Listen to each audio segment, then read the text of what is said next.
मुझे लगता है कि तुम दोनों वास्तव में जीने से थक गए हो। ये जिवेन ने जीवन और मृत्यु के न्यायाधीश की तरह यिन यांग जीवन और मृत्यु आरेख को अपने हाथ में पकड़ रखा था। उनके यिन यांग जीवन और मृत्यु आरेख से सीधे जीवन और मृत्यु की शक्ति निकली। यह कैसे संभव है? यह किस प्रकार का यंत्र है? स्टार पैलेस ओल्ड मॉन्स्टर बार बार पीछे हट गया, इसे सिर पर लेने की हिम्मत नहीं हुई। वह यिन और यांग के जीवन और मृत्यु की शक्ति को कैसे नहीं पहचान सका? बात सिर्फ इतनी थी कि उसकी साधना के साथ भी जब तक वह पौराणिक क्षेत्र में नहीं टूटा, यिन और यांग के बीच संतुलन के स्तर को हासिल करना असंभव था। वह केवल जीवन और मृत्यु की शक्ति का अलग अलग उपयोग कर सकता था। यहाँ तक अगर वह उन्हें फ्यूज करने में कामयाब रहे, तब भी जब वह उन्हें अलग अलग इस्तेमाल करते थे तो बिजली बहुत कम थी। इसलिए बहुत कम लोग यिन और यांग की जीवन और मृत्यु की शक्ति का उपयोग हमले के तरीके के रूप में कर सकते थे। फिर भी शक्ति काफी अद्भुत थी। अपने साधनों और दूरदर्शिता के साथ वह कैसे नहीं देख सकता था कि यह येज़ेवेन की अपनी पद्धति नहीं थी, बल्कि उसके हाथ में उपकरण था। वह चीज क्या थी? यह इतना शक्तिशाली था। आपको लगता है कि आप यह कर सकते हैं? येज़ेवेन बिजली की तरह तेज चली। उसने अपना हाथ हिलाया और अचानक जीवन और मृत्यु की कई शक्तियां सीधे बढ़ गईं। ऊपर से नीचे तक इसने स्टार पैलेस ओल्ड मॉन्स्टर को पूरी तरह से सील कर दिया। गड़गड़ाहट। वह उन सभी को चकमा नहीं दे सका। वह उनमें से किसी एक को सीधे टक्कर देना चुन सकता था। टकराना। स्टार पैलेस ओल्ड मॉन्स्टर सीधे कृपाण से बह गया था। तभी उसका बचा हुआ हाथ मौके पर ही चीख पड़ा और बह गया। स्टार पैलेस ओल्ड मॉन्स्टर अचानक बेहद चौंक गया था। यिन और यांग की जीवन और मृत्यु की शक्ति वास्तव में इतनी शक्तिशाली थी। इसमें कोई आश्चर्य की बात नहीं है कि हांग तियानलिन को कुछ नुकसान भी उठाना पड़ा जब उसने शीर्ष श्रेणी के हुआन हथियार का इस्तेमाल किया। 5 एम्परर्स अवरोही। ये शिवेन ने उसे कोई मौका नहीं दिया।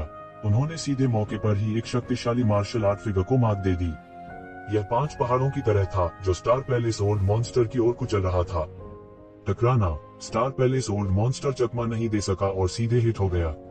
उसने मुंह भर खून उगल दिया, जो सब उसका खून का सार था। उसके सिर के ऊपर अनगिनत गणों को टुकड़े टुकड़े कर दिया गया। वह पकड़ने के लिए संघर्ष करता रहा।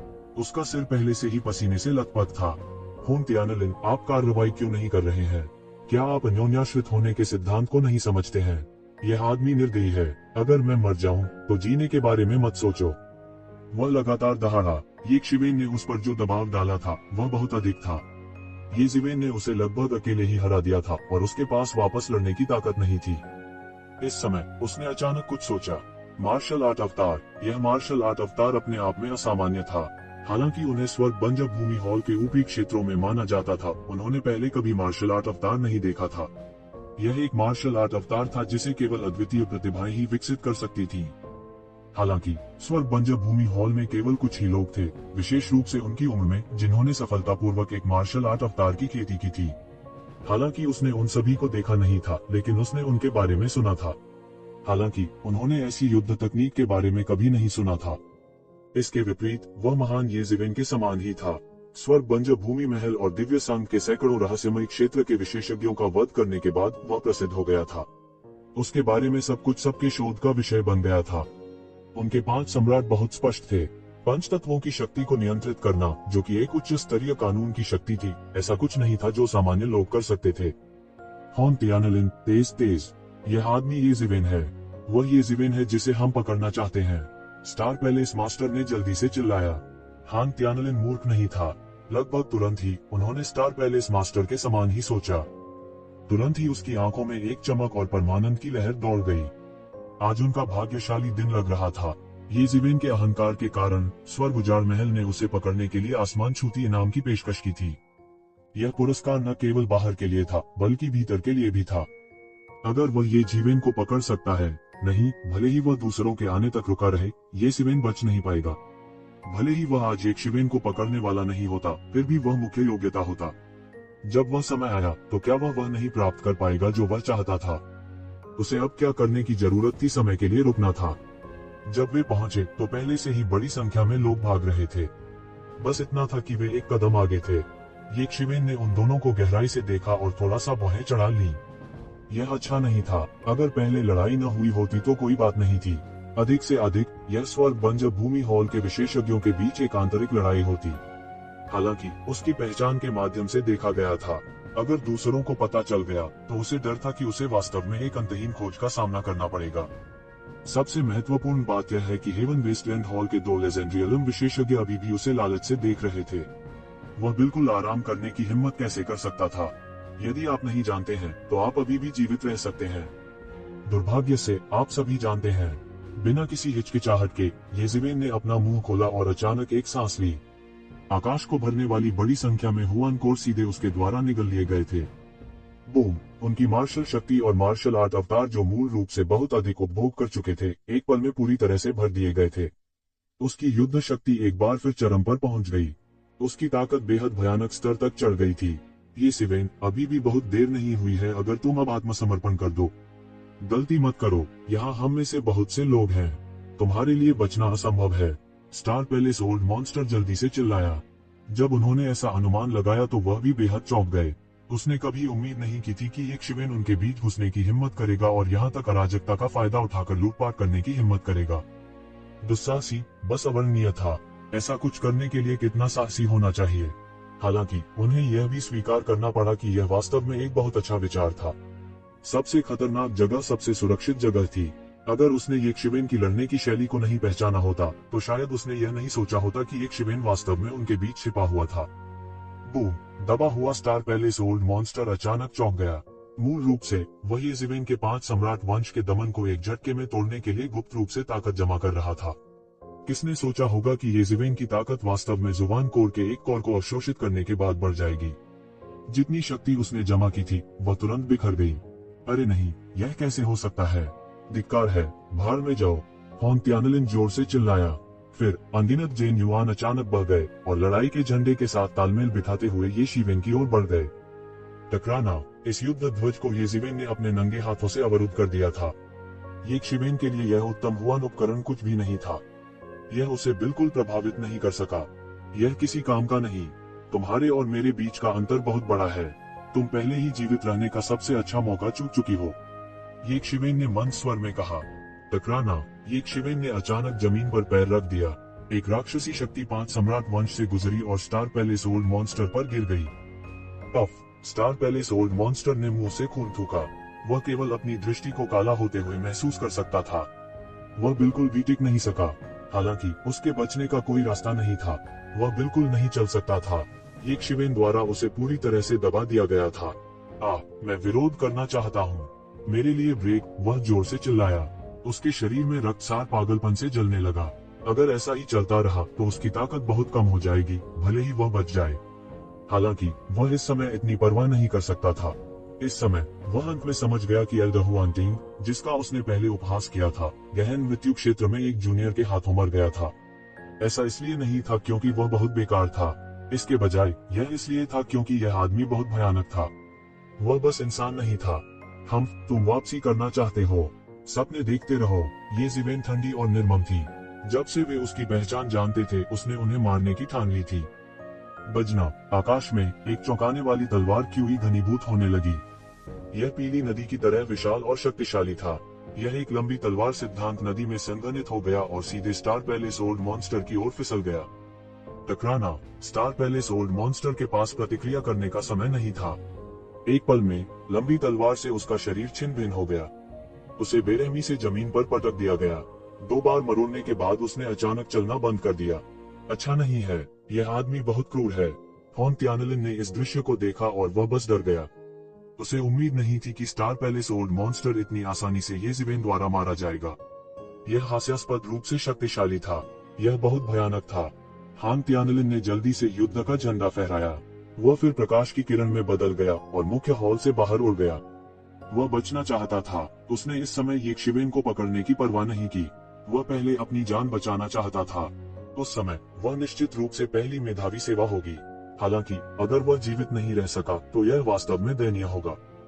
तुम जाना चाहते हो? रुको! येज़ेबेल को 5 सम्राटों द्वारा समर्थित किया गया था। उसके पीछे हवा और गड़गड़ाहट के पंख तुरंत खुल गए और फड़फड़ाए। हुश! उनकी आकृति सीधे शून्य से टकराती है। एक पल में उसने होन त्यानलिन को पकड़ लिया जो पहले बच गया था और सीधे उसके ऊपर उड़ गया। असंभव! होन त्यानलिन लगभग मौत से डर गया था। उसे उम्मीद नहीं थी कि येज़ेबेल इतना क्रूर होगा। वह एक झटके में उसकी चपेट में आ गया था। यह गति लोगों को मौत के घाट उतारने के लिए बहुत तेज थी। हालांकि उसने येज़ेबेल को हवा में उड़ते हुए देखा और बेरहमी से लात मारी। टकराना। उम्मीद के मुताबिक हॉन त्यानलिन को सीधे लात मारी गई। जमीन पर गिरते ही उनका पूरा शरीर तोप के गोले की तरह था, जिससे एक बड़ा गड्ढा बन गया। कौन जानता था कि उसके शरीर की कितनी हड्डियां टूट चुकी हैं, लेकिन वह अभी भी बचने की कोशिश कर रहा था। बजना। आकाश में तलवार तेजी से घूमी। यह बड़ा और बड़ा होता गया। उसके बाद यह सीधे नीचे गिरा और हॉन त्यानलिन को जमीन पर पटक दिया।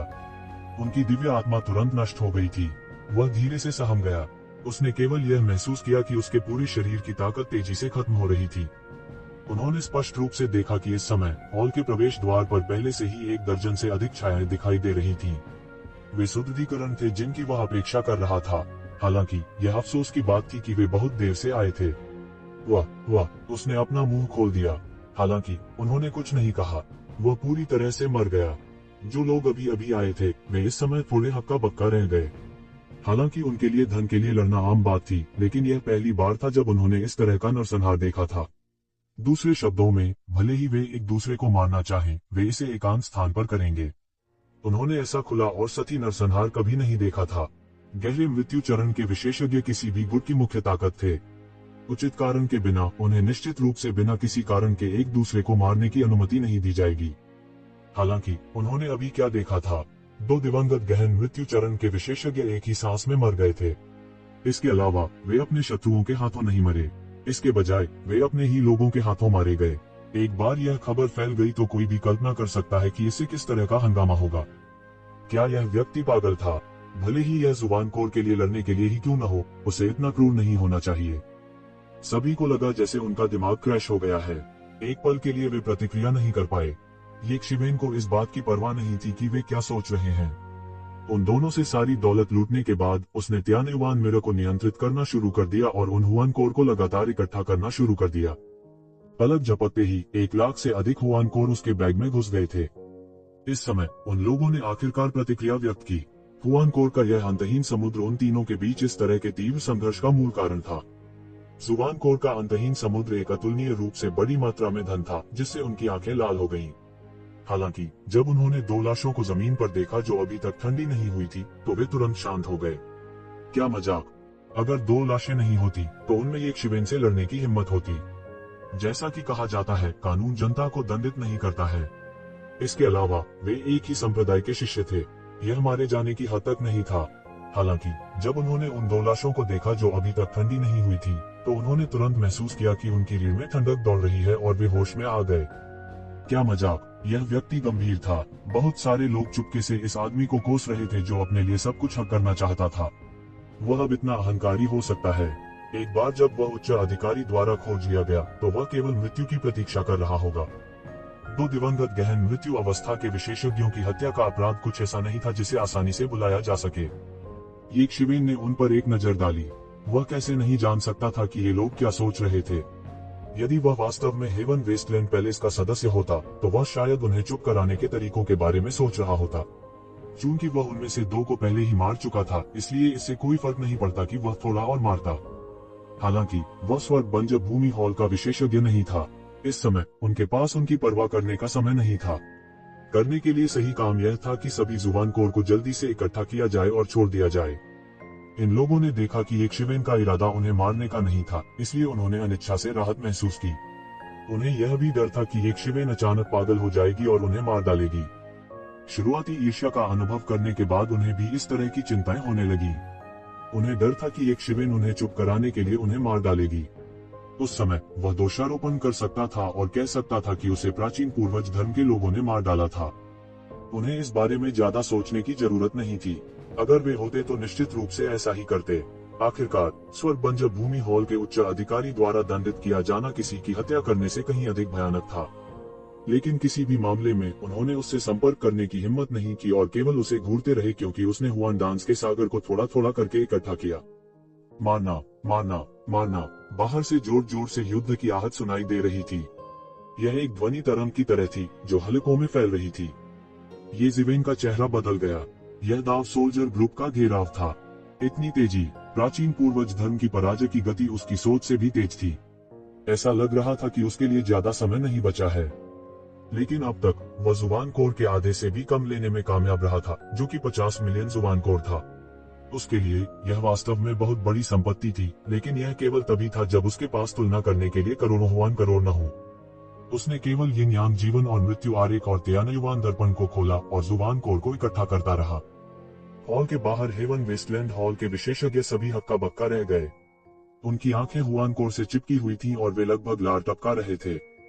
अंत में हत्या के नारे महल में घुस गए और ये जिवेन ने आखिरकार इन करोड़ों जुबान दानों को बड़ी सफाई से लूट लिया। हॉल के बाहर हेवन वेस्टलैंड हॉल के विशेषज्ञ पहले से ही अपने दांत पीस रहे थे। उन्होंने कभी किसी को इतना खाने वाला नहीं देखा था।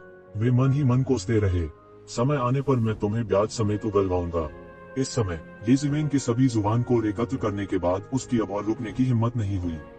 हालांकि यह धन उस धन की तुलना में समुद्र में केवल एक बूंद था जो प्राचीन पूर्वज धर्म ने करोड़ों वर्षों में संचित किया था। यह उसके लिए पहले से ही बहुत कुछ था, लेकिन उसके लिए यह पहले से ही बहुत कुछ था। उनके लिए यह कहना अतिशयोक्ति नहीं होगी कि वे रातों रात अमीर हो गए।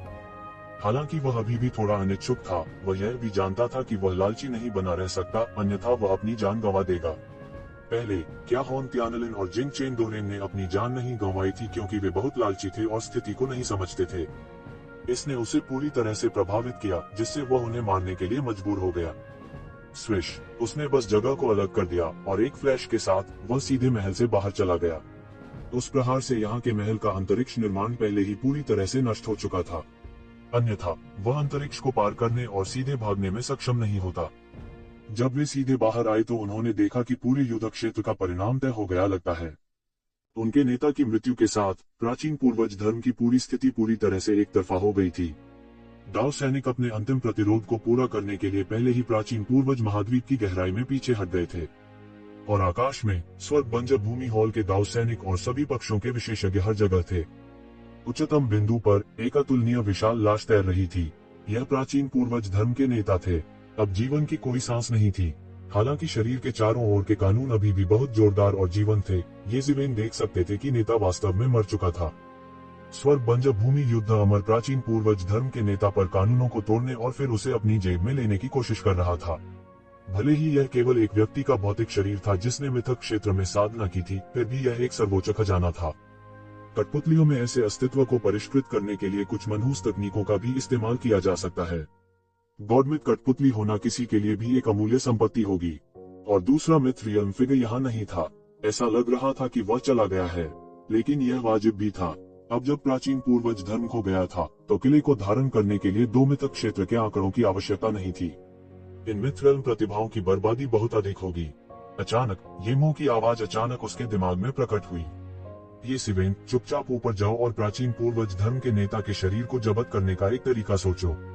ऐसा शरीर एक दानव कठपुतली में परिष्कृत करने के लिए पर्याप्त है, और यह उस शक्ति का भी उपयोग कर सकता है जब यह जीवित था। इस मामले में आपके पास सुरक्षा की एक अतिरिक्त परत होगी। कम से कम जब मैं अब कार्य नहीं कर सकता तो यह आपकी रक्षा कर सकता है। मैं बच भी नहीं सकता, ये जिवेन ने कुछ अवाक होकर कहा।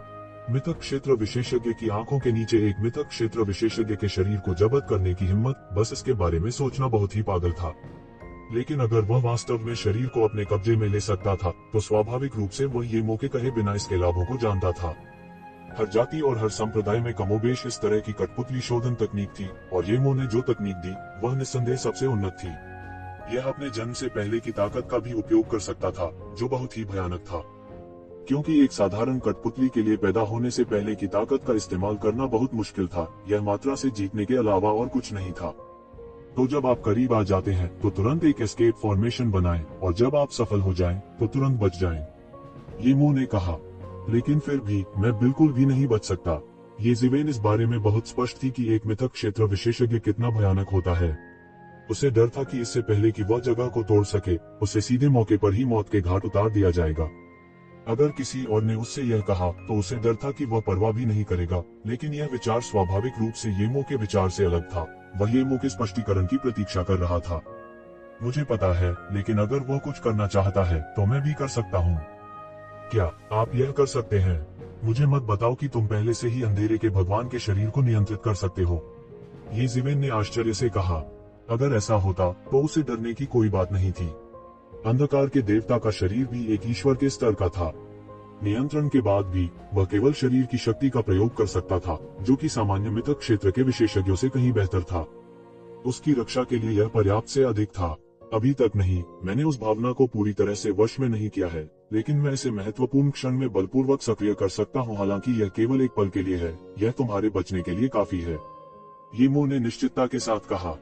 येमो की पुष्टि मिलने के बाद येज़ेबेल तुरंत खुश हो गई। चूंकि येमो ने ऐसा कहा है, तो यह अवश्य ही संभव होगा। इस बार उसके दिल में मूल दया अचानक बढ़ गई। अगर वह प्राचीन पूर्वज संप्रदाय के नेता के शरीर को छीन सकता है, तो क्या यह किसी और चीज से बेहतर नहीं होगा? यहाँ तक करोड़ों हुआन की गोलियां भी उतनी कीमती नहीं थी जितनी कि प्राचीन पूर्वज संप्रदाय के नेता का शरीर। यह सोचकर वह अचानक थोड़ा पागल हो गया। वह यह भी जानता था कि येमो ने जो कहा वह पूरी तरह से महसूस नहीं किया जा सकता है, लेकिन धन खतरे से आया है। बिना जोखिम उठाए कुछ भी नहीं मिलता। उसने इसे करने और लड़ने का फैसला किया। वह सीधे ऊपर की ओर उड़ गया। सौभाग्य से पूरा आकाश युद्ध के मैदान में बदल गया था। यह एक गड़बड़ थी और हर किसी की आभा पूरी तरह से अस्त व्यस्त थी। यह अज्ञात था कि अंतरिक्ष में कितनी दरारें आ गई थी, इसलिए किसी ने ध्यान नहीं दिया कि एक शिवेन उड़ गई थी। और सबसे महत्वपूर्ण बात, शायद किसी ने नहीं सोचा होगा कि कोई ऐसा व्यक्ति होगा जो स्वर्ग बंजर भूमि युद्ध अमर जैसे मिथक क्षेत्र विशेषज्ञ के हाथों से बाघ के मुंह से भोजन छीनने की हिम्मत करेगा। वह केवल मृत्यु को प्रणाम कर रहा था, और यह एक त्वरित पर्याप्त मृत्यु नहीं थी, और ये सिर्फ एक शिवेन को एक मौका देने के लिए हुआ। यह ठीक था, क्योंकि किसी ने कभी नहीं सोचा था कि कोई बाघ के मुंह से भोजन छीनने की हिम्मत करेगा। कि वारगॉड हेवन वेस्टलैंड ने भी इस पर ज्यादा ध्यान नहीं दिया। वह केवल इन जोरदार कानूनों को तोड़ने के लिए खुद को समर्पित करता रहा। इन कानूनों को लगभग स्वतंत्र रूप से बनाया गया था और उन्हें अपने भीतर संरक्षित किया गया था। यदि वह उन्हें नष्ट नहीं कर सका, तो वारगॉड हेवन वेस्टलैंड भी इस लाश को ले जाने के लिए स्थानिक कानूनों का उपयोग करने में सक्षम नहीं होगा। Boom boom boom. War god heaven wasteland के हमले के तहत ये कानून, जो पहले से ही ढहने के कगार पर थे, तेजी से ध्वस्त हो गए। वारगॉड हेवन बंजर भूमि, जो इतना केंद्रित था, ने बस ध्यान नहीं दिया कि किसी ने पहले से ही स्थानिक टुकड़ों में छिपाने के लिए स्थानिक दरारों का लाभ उठाया था और वास्तव में पास आ गया था। यहाँ तक स्थानिक टुकड़ों में भी येज़ेबेल टकराने के कारण आने वाले तूफानों को महसूस कर सकती थी। ये धारें किसी को भी मौत के घाट उतारने के लिए काफी थीं। जब तक वह 5 सम्राटों के राज्य को सक्रिय नहीं करता, यह उसके लिए बहुत कठिन होगा। हालांकि यदि वह 5 सम्राटों के राज्य को सक्रिय करता, तो वह मृत्यु को दावत दे रहा होता। अभी वह लो प्रोफाइल रहने और अपनी आभा को छुपाने के लिए इंतजार नहीं कर सकता था। सांस रोकने की तकनीक के लिए 5 सम्राटों की आभा को पूरी तरह से छुपाना असंभव था। ऐसा करना मौत को दावत देने के समान होगा। इसलिए वह इस स्थानिक दरार के भीतर तेजी से भागने की व्यवस्था करते हुए केवल चुपचाप इंतजार कर सकता था। हालांकि वह लापरवाही से अंतरिक्ष को तोड़ सकता था, लेकिन जिस स्थान को उसने लापरवाही से किया, उसका उपयोग केवल छोटी दूरी की यात्रा के लिए किया जा सकता था। वह आगे की यात्रा नहीं कर सकता था और केवल उस संरचना पर भरोसा कर सकता था जिसे उसने पहले ही दफन कर दिया था। अगर वह लापरवाही से जगह को तोड़ देता, तो वारगॉड हेवन वेस्टलैंड तुरंत उसे ढूंढ लेता और उसे मौके पर ही मार देता। यहाँ तक अगर वह इस तरह के एक गठन की व्यवस्था कर रहे थे, तो यह जरूरी नहीं कि सुरक्षित हो। वारगॉड हेवन वेस्टलैंड अंतरिक्ष की आभा का थोड़ा सा भी पता लगा सकता है। इसलिए इस समय वह केवल यह आशा कर सकता था कि येमो से बचने के लिए कुछ समय खरीद पाएगा। कहने की जरूरत नहीं है, स्वाभाविक रूप से इसमें शामिल खतरों का जिक्र करने की जरूरत नहीं थी। उनका एक भी गलत कदम उनकी जान ले सकता था। हालांकि इस समय वह अब और अधिक परवाह नहीं कर सकता था। जिन विरोधियों को उसने नाराज किया था, वे अधिक से अधिक शक्तिशाली होते जा रहे थे और उसके पास जबरदस्ती कार्रवाई करने के अलावा कोई विकल्प नहीं था। चूंकि उसकी खेती कम समय में गति नहीं पकड़ सकी, इसलिए वह केवल कुछ अपरंपरागत तरीकों का उपयोग कर सका। इस बारे में सोचते हुए वह अब और अधिक परवाह नहीं कर सकता था। स्थानिक टुकड़ों के भीतर चुपचाप घात में लेते हुए एक अनुभवी शिकारी की तरह वह केवल महत्वपूर्ण कदम उठाने के लिए सबसे महत्वपूर्ण क्षण की प्रतीक्षा कर रहा था। Boom boom boom. हिंसक टक्कर की आवाज जारी रही। अचानक दुनिया हिंसक रूप से कांपने लगी। उसके बाद जो स्थान टुकड़ों में बदल गया था, वह धीरे धीरे ठीक हो गया, क्योंकि इस टूटी हुई जगह ने येज़ेबेल की आभा को खोजे जाने से भी रोक दिया था। यदि वह फिर से जुड़ने तक प्रतीक्षा करता, तो उसे खोजे जाने में अधिक समय नहीं लगता। जैसे ही येज़ेबेल चिंतित महसूस करने लगी, प्राचीन पूर्वज चच मास्टर का कानून आखिरकार पूरी तरह से बिखर गया। स्वर्ग बंजर भूमि के युद्ध देवता ने उसके चेहरे पर एक उपहास प्रकट किया। उसने आखिरकार अपने पुराने प्रतिद्वंदी को मार डाला था, जो हजारों वर्षों से उसे उलझा हुआ था। उसका सब कुछ उसके हाथ लग गया था। उन्होंने वास्तव में इस बार बाहरी मदद आमंत्रित करने के लिए भुगतान की गई बड़ी कीमत को बर्बाद नहीं किया था। उसके द्वारा प्राचीन पूर्वज धर्म का विनाश करने के बाद क्या वह अपने योगदानों पर भरोसा करके उच्च स्तर तक नहीं उठ पाएगा? यह सोचकर वह थोड़ा गर्व महसूस किए बिना नहीं रह सका। अचानक यिन और यांग, जीवन और मृत्यु की शक्ति के साथ शून्य से एक क्रिम्सन प्रकाश निकला और प्राचीन पूर्वज संप्रदाय मास्टर की लाश की ओर बढ़ गया। उन्होंने तुरंत प्रतिक्रिया दी और गुस्से में आग बबूला हो गए। कौन? यह बदमाश कौन है? वह एकदम से आग बबूला हो गया। उनकी गरिमा को चुनौती दी गई थी। वास्तव में किसी ने उनकी गरिमा को चुनौती देने का दुस्साहस किया और उनकी जीत का फल उनकी नाक के नीचे छीनना चाहा। वह बस पागल हो रहा था। इससे पहले कि वह प्रतिक्रिया कर पाता, यिन और यांग, जीवन और मृत्यु की शक्ति के साथ मिश्रित क्रिम्सन प्रकाश ने पहले ही प्राचीन पूर्वज संप्रदाय मास्टर की लाश को ढक दिया था। अतीत में स्थानिक उतार चढ़ाव की लहर चली। यह इस बात का संकेत था कि प्राचीन पूर्वज संप्रदाय के गुरु की लाश को सीधे ले जाया जा रहा था। तुम मौत को दावत दे रहे हो। वह क्रोध से पागल होने ही वाला था। उसके हाथ में एक भाला दिखाई दिया और फिर उसके दिव्य विचार बह गए, तुरंत एक शिवेन की दिशा में बंद हो गए।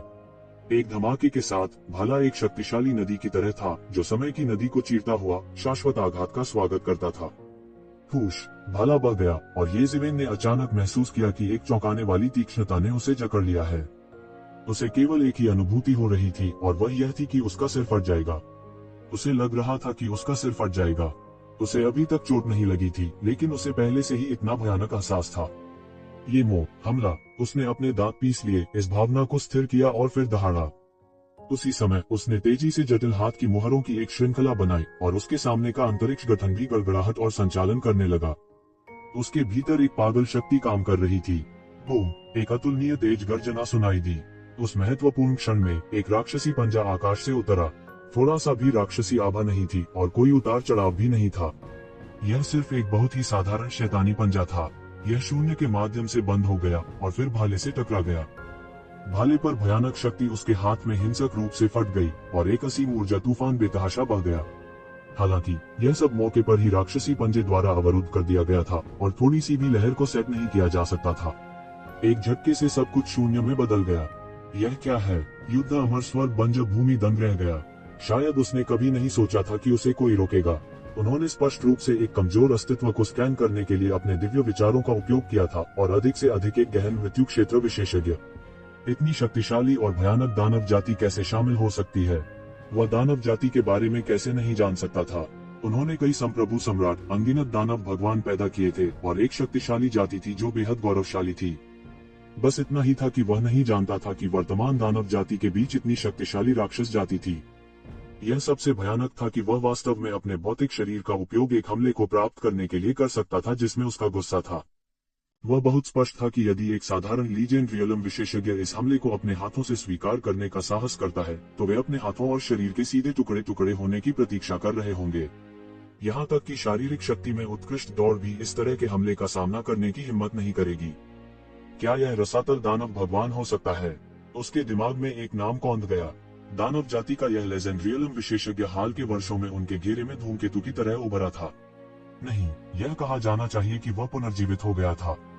रसातल दानव भगवान ने बहुत पहले ही अपने लिए एक नाम बना लिया था और यह उनके हेवन वेस्टलैंड पैलेस की प्राचीन पुस्तकों में भी दर्ज किया गया था। बाद में यह कहा गया कि उसे सील कर दिया गया था और किसी अज्ञात तरीके से वह अब तक बच गया था। फिर वह सीधे मिस्टीरियस वर्ल्ड में घुस गया और अपने पैलेस मास्टर के साथ लड़ा। यहाँ तक कि उनके पैलेस मास्टर भी उनसे थोड़े हीन थे। उनके हॉल मास्टर ने जो कहा था उसके अनुसार एबिसल दानव भगवान शायद वह पौराणिक अंतिम कदम उठाने वाले थे। एकमात्र सही मायने में बेजोड़ व्यक्ति जो उनके साथ कंधे से कंधा मिलाकर खड़ा हो सकता था, वह शायद ईश्वरीय मिलन का नेता था। यदि रसातल दानव भगवान ने वास्तव में एक चाल चली थी, तो सब कुछ बहुत बड़ा होगा। वर्तमान में रसातल दानव भगवान ने दानव जाति के एक बड़े हिस्से का नेतृत्व किया और खुद को एक राजा के रूप में स्थापित किया। वह दानव दुनिया के नियंत्रण से अलग हो गया था और प्राचीन दानव क्षेत्र को नियंत्रित करने का प्रयास कर रहा था। वह इसे एक नए दानव क्षेत्र में बदलना चाहता था और फिर दानव क्षेत्र का वास्तविक स्वामी बनना चाहता था। वह तब सर्वोच्च दानव भगवान दाव को प्राप्त करने के लिए पूरी दुनिया के सर्वोच्च भाग्य पर भरोसा करेगा। यह मामला कोई रहस्य नहीं था, लेकिन कई लोगों ने ऐसा करने की हिम्मत नहीं की, हालांकि उन्होंने इसके बारे में सोचा था। प्राचीन दानव क्षेत्र में बहुत सारे रहस्य थे और इसमें अनगिनत प्राचीन विरासतें शामिल थीं। किसी ने इसे आजमाने की हिम्मत नहीं की। इसके अलावा एक साधारण दुनिया एक सम्राट की विशाल नियति का सामना नहीं कर पाएगी। संसार जो प्राचीन दानव क्षेत्र के समान थे, जैसे कि ड्रैगन द्वीप और प्राचीन फीनिक्स क्षेत्र, और भी अधिक शक्तिशाली और भयानक थे। इसलिए कई लोगों ने सोचा कि रसातल दानव भगवान बस पागल था। किसने सोचा होगा कि वह वास्तव में सफल होगा? कम से कम उसने मानव जाति को प्राचीन दानव क्षेत्र में उस हद तक हराया था जहां वे प्रतिशोध नहीं कर सकते थे, और यहां तक कि उनके शाही दरबार को भी नष्ट कर दिया था। उसने मानव जाति की बहुत सारी भूमि पर कब्जा कर लिया था और प्राचीन दानव क्षेत्र में सफलतापूर्वक एक पैर जमाने की स्थापना की थी। कहा तो यहाँ तक कि उन्हें डेमन वर्ल्ड से कुछ बड़े शॉट्स का सपोर्ट मिला था। रसातल दानव भगवान की सफलता ने भी कई लोगों को अलग अलग विचार देना शुरू कर दिया था। रसातल दानव भगवान की सफलता उनके लिए एक बहुत अच्छा उदाहरण थी। यहाँ तक हेवन वेस्टलैंड पैलेस भी उनमें से एक था। प्राचीन दानव क्षेत्र को जीतने और सर्वोच्च विरासत प्राप्त करने का प्रलोभन बहुत बड़ा था और वे इसका विरोध नहीं कर सके। उसके बाद हेवन वेस्टलैंड पैलेस के उच्च अधिकारी लंबे समय से प्राचीन दानव क्षेत्र में एक अभियान पर जाना चाहते थे, और ये ज़िवेन उनके अभियान के लिए सिर्फ एक बहाना था। उसके बिना यह प्राचीन दानव क्षेत्र में उनके अभियान को प्रभावित नहीं करेगा। उनका मुख्य लक्ष्य अभी भी दानव जाति था। जहाँ तक मानव जाति का प्रश्न है, उन्हें नष्ट करना केवल सुविधा की बात थी। एक ऐसी जाति के रूप में जिसके पास रहस्यमय क्षेत्र का विशेषज्ञ भी नहीं था, वे स्वर्ग बंजर भूमि महल की सेना का विरोध कैसे कर सकते थे? जहाँ तक क्षेत्र में मानव जाति की बात है, उन्होंने उनकी परवाह तक नहीं की। उनके पास मिथक क्षेत्र भी नहीं था और वे अभी भी स्वर्ग को उलट देना चाहते थे। उसके मन में अनगिनत संभावनाएं कौंधने लगी। लेकिन इस समय प्राचीन पूर्वज संप्रदाय मास्टर का शरीर, जो मूल रूप से उनके सामने था, रक्त प्रकाश द्वारा पूरी तरह से अवशोषित कर लिया गया था। धिक्कार है, तुम छोड़ना चाहते हो? वह तुरंत गुस्से से गरजा और फिर से अपने भाले से वार किया। भाले का प्रकाश बढ़ गया और सीधे उस स्थानिक टुकड़े की ओर बढ़ गया जिसमें ये ज़िवेन छिपा हुआ था। बूम! एक छोटा मशरूम बादल ऊपर उठा और पूरा स्थानिक टुकड़ा पूरी तरह से पाउडर में बदल गया। लेकिन इस समय ये ज़िवेन पहले ही गायब हो चुकी थी। उस महत्वपूर्ण क्षण में वह अंत में गठन में छिप गया और पलक झपकते ही उसे दूर स्थान पर पहुंचा दिया गया। गर्जन! स्वर्ग बंजर भूमि युद्ध अमर ने गुस्से में दहाड़ दी। वह बस पागल हो रहा था।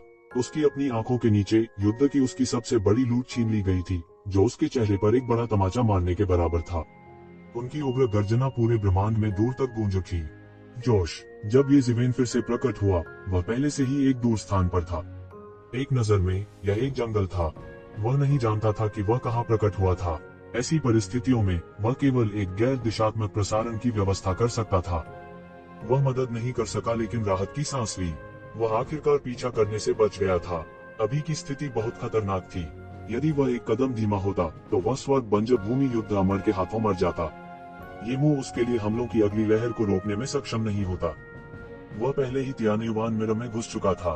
तू वो जिसने मूल रूप से भौतिक शरीर के आधे से अधिक पर कब्जा कर लिया था, अभी अभी हमले को रोकने के बाद पूरी तरह से हार गया था।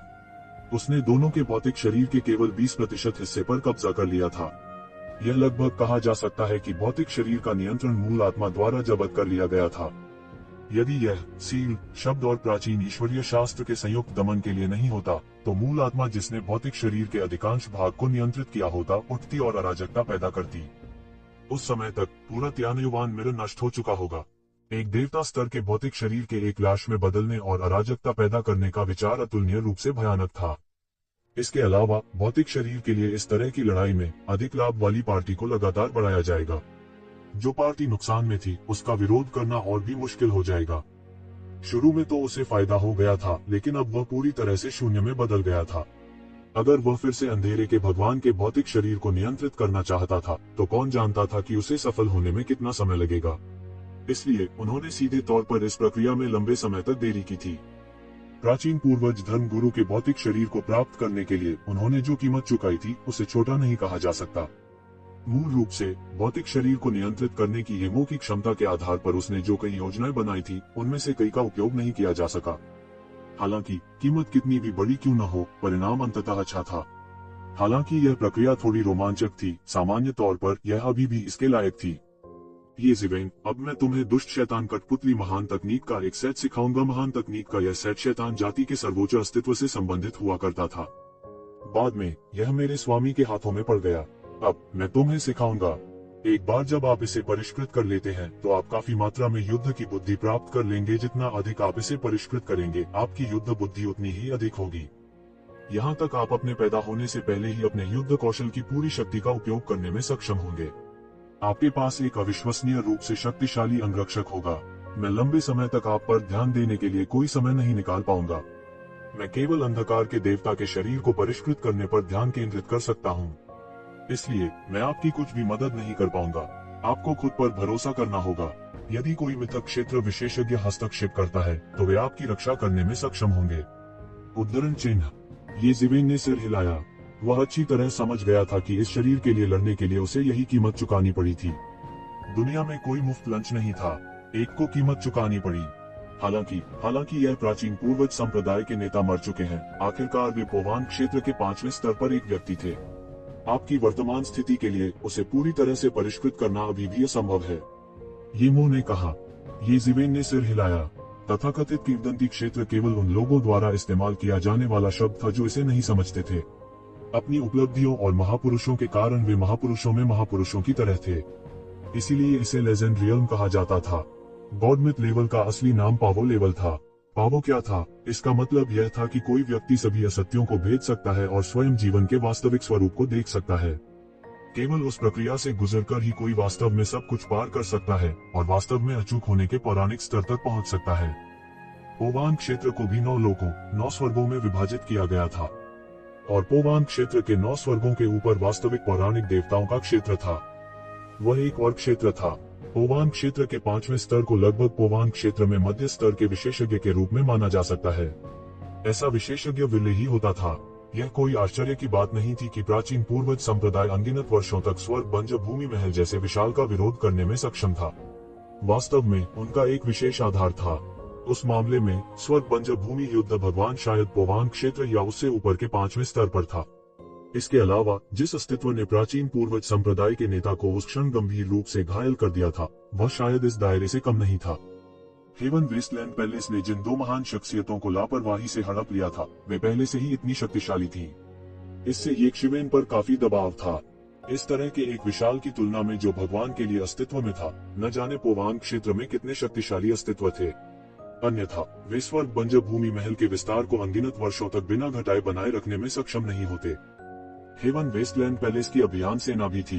वह नहीं जानता था कि कितने विशेषज्ञ थे, लेकिन इस समय वह इतना ध्यान नहीं रख सकता था।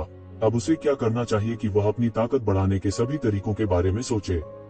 अब उसे जो करने की आवश्यकता थी वह उन्नत गहन मृत्यु क्षेत्र में प्रवेश करना था और प्राचीन पूर्वज संप्रदाय के नेता के भौतिक शरीर को एक राक्षसी कठपुतली में परिष्कृत करना था।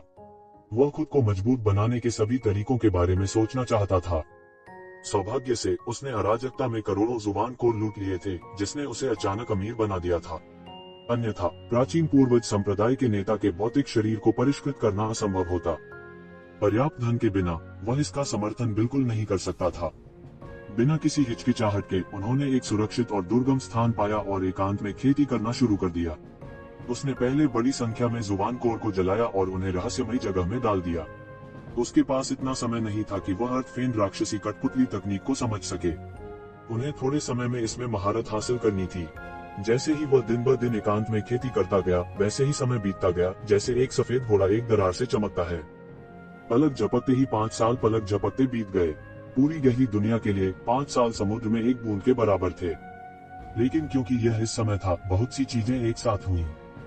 बेशक सबसे महत्वपूर्ण बात लंबे समय से प्रतीक्षित नामलेस डाउ कॉलेज थी। अंततः इसे पूरी तरह से खोल दिया गया। जब यह खबर सामने आई तो पूरी गहन दुनिया हिल गई। सभी का ध्यान तुरंत अनाम डाउ अकादमी पर केंद्रित हो गया।